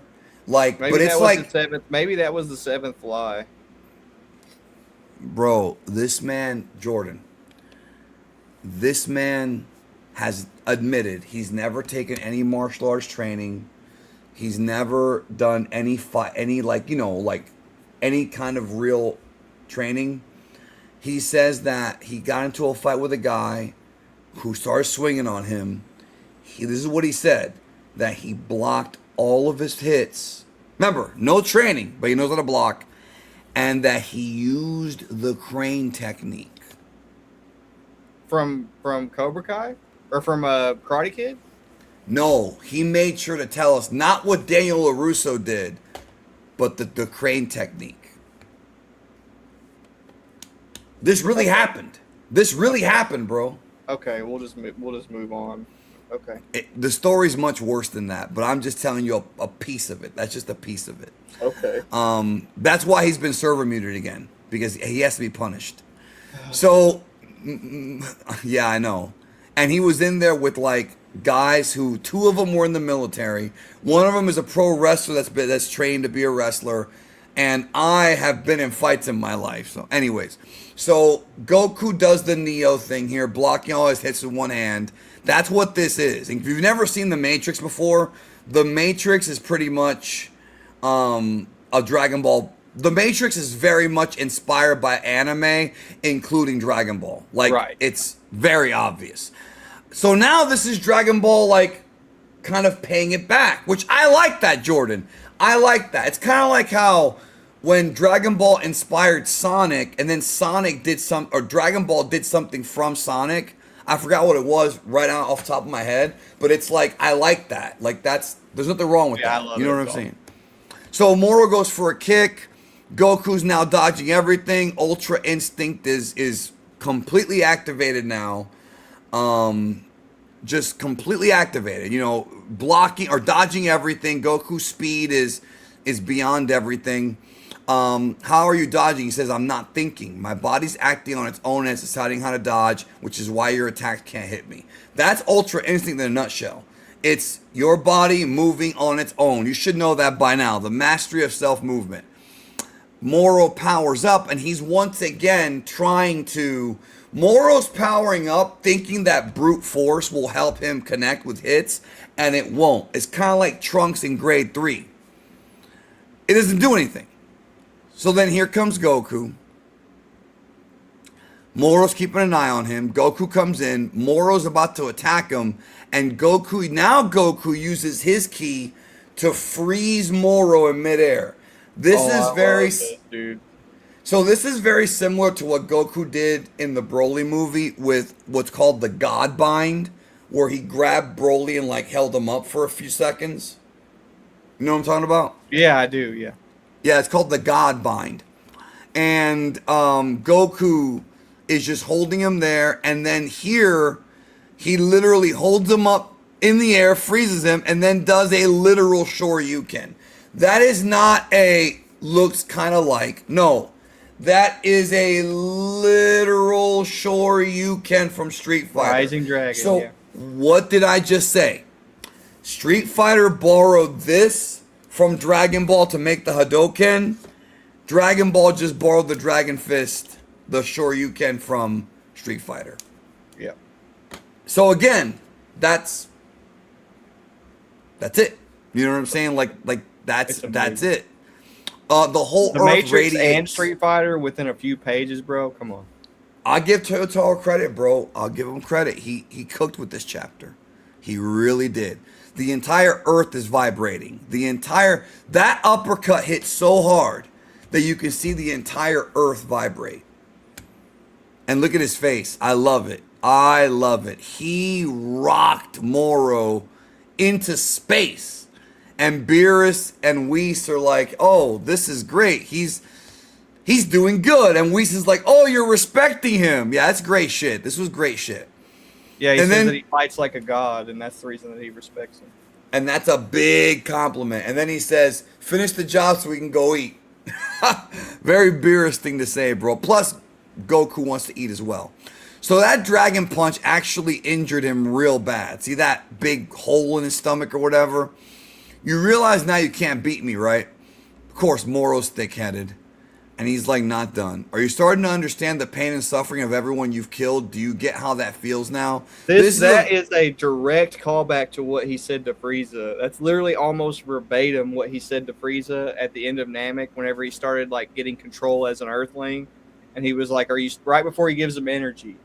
And Frieza's like begging for energy. And he's like, he's like, it's always about you. He's like, how do you like it?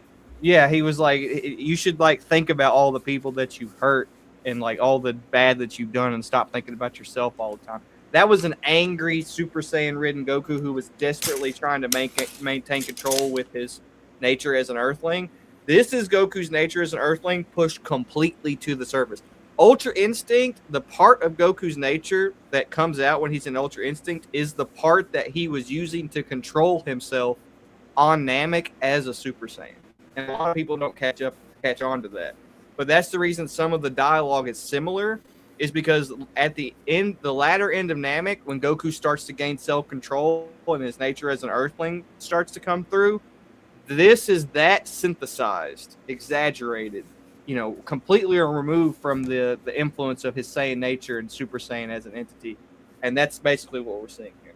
So yeah, when Goku, and this is why I fucking hate Allied to Good Nightmare to You, because when Goku is doing that speech to Frieza, the part that I think, and truth be told, even like dub fans have admitted that the Japanese one's better, at least the ones that are smart. But the thing about that is we can sit here and it's an incredible scene.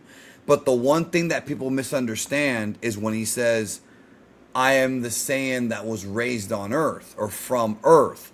He has to make sure he qualifies it as being, "I'm the one from Earth. I'm not from planet Vegeta," even though he was obviously born there. "I'm not from Namek. I'm from Earth." He makes that very, very clear to Frieza that because he's from Earth, that makes him different than Vegeta. That makes him different than King Vegeta. That makes him different than Bardock.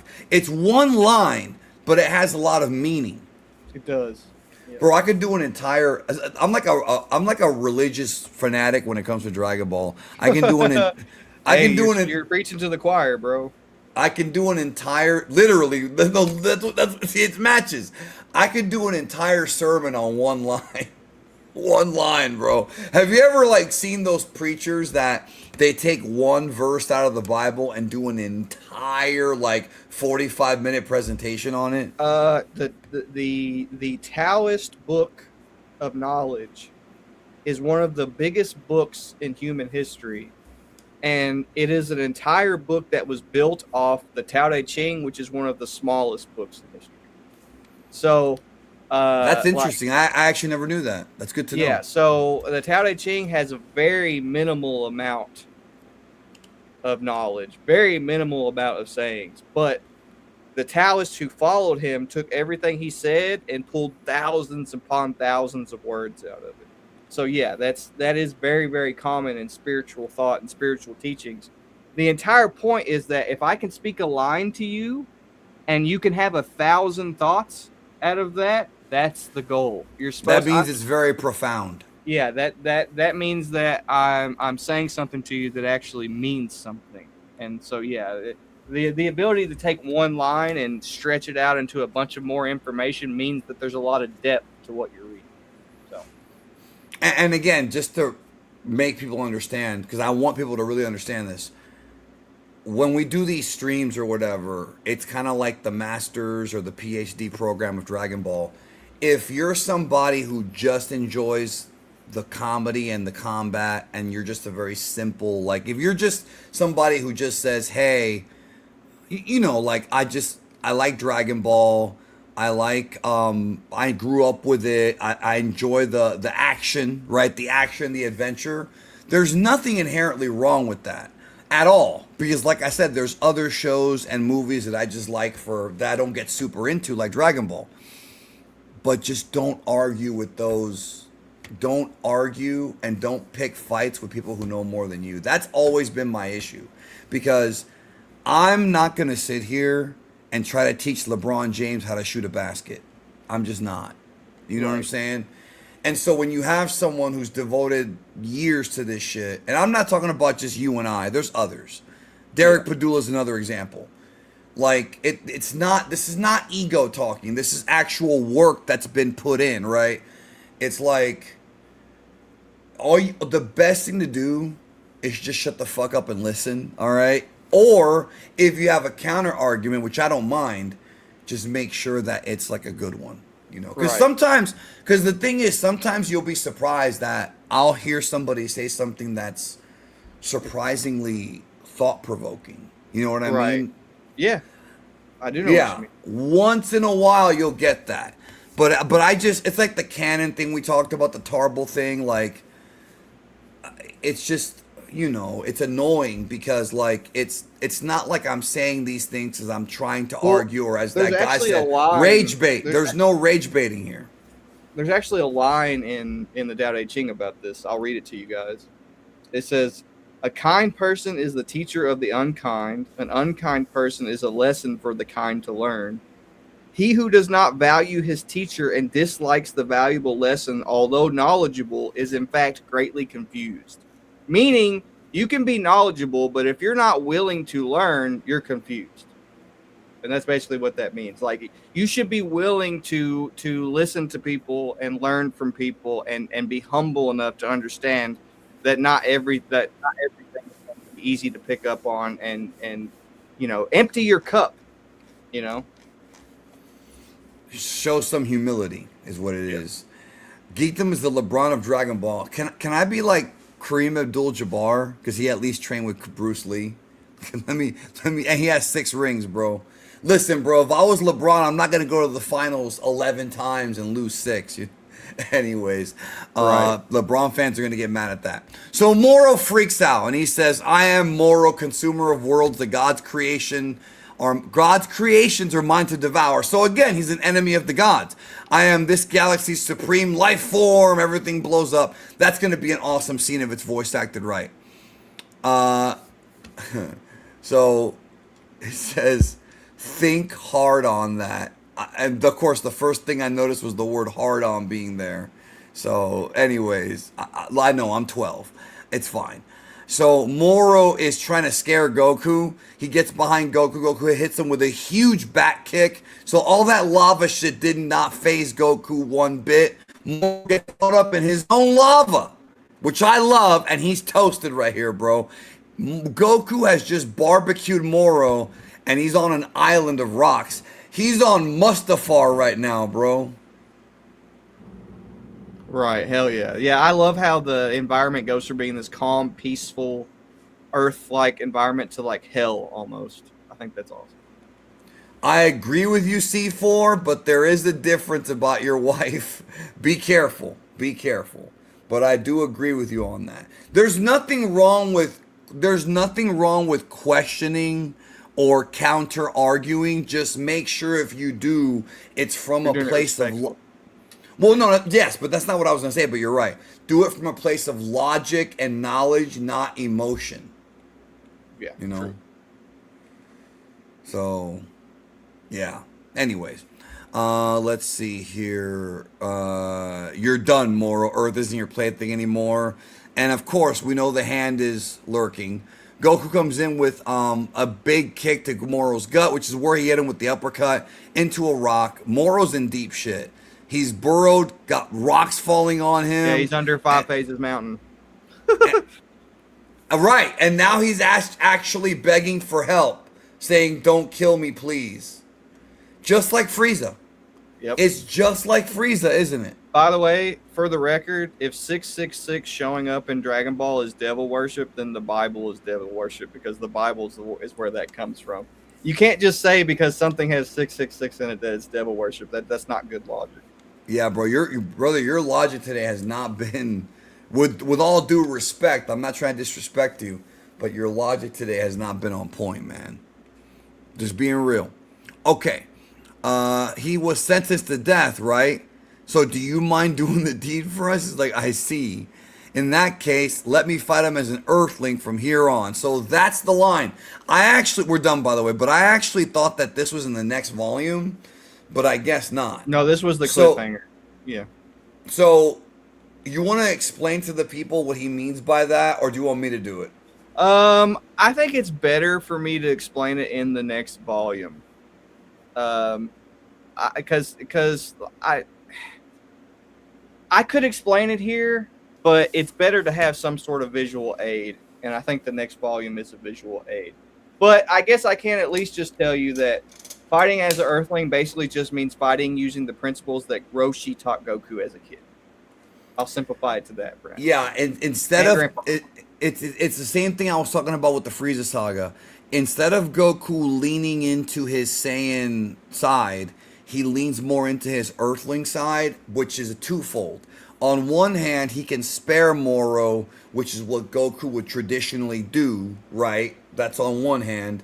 On the other hand, to protect the Earth, he may have to take Moro out. But of course, we'll talk more about that in the next one. Now, Right. there's some bonus stuff here. These are corrections. That's the Toriyama corrections I was talking about.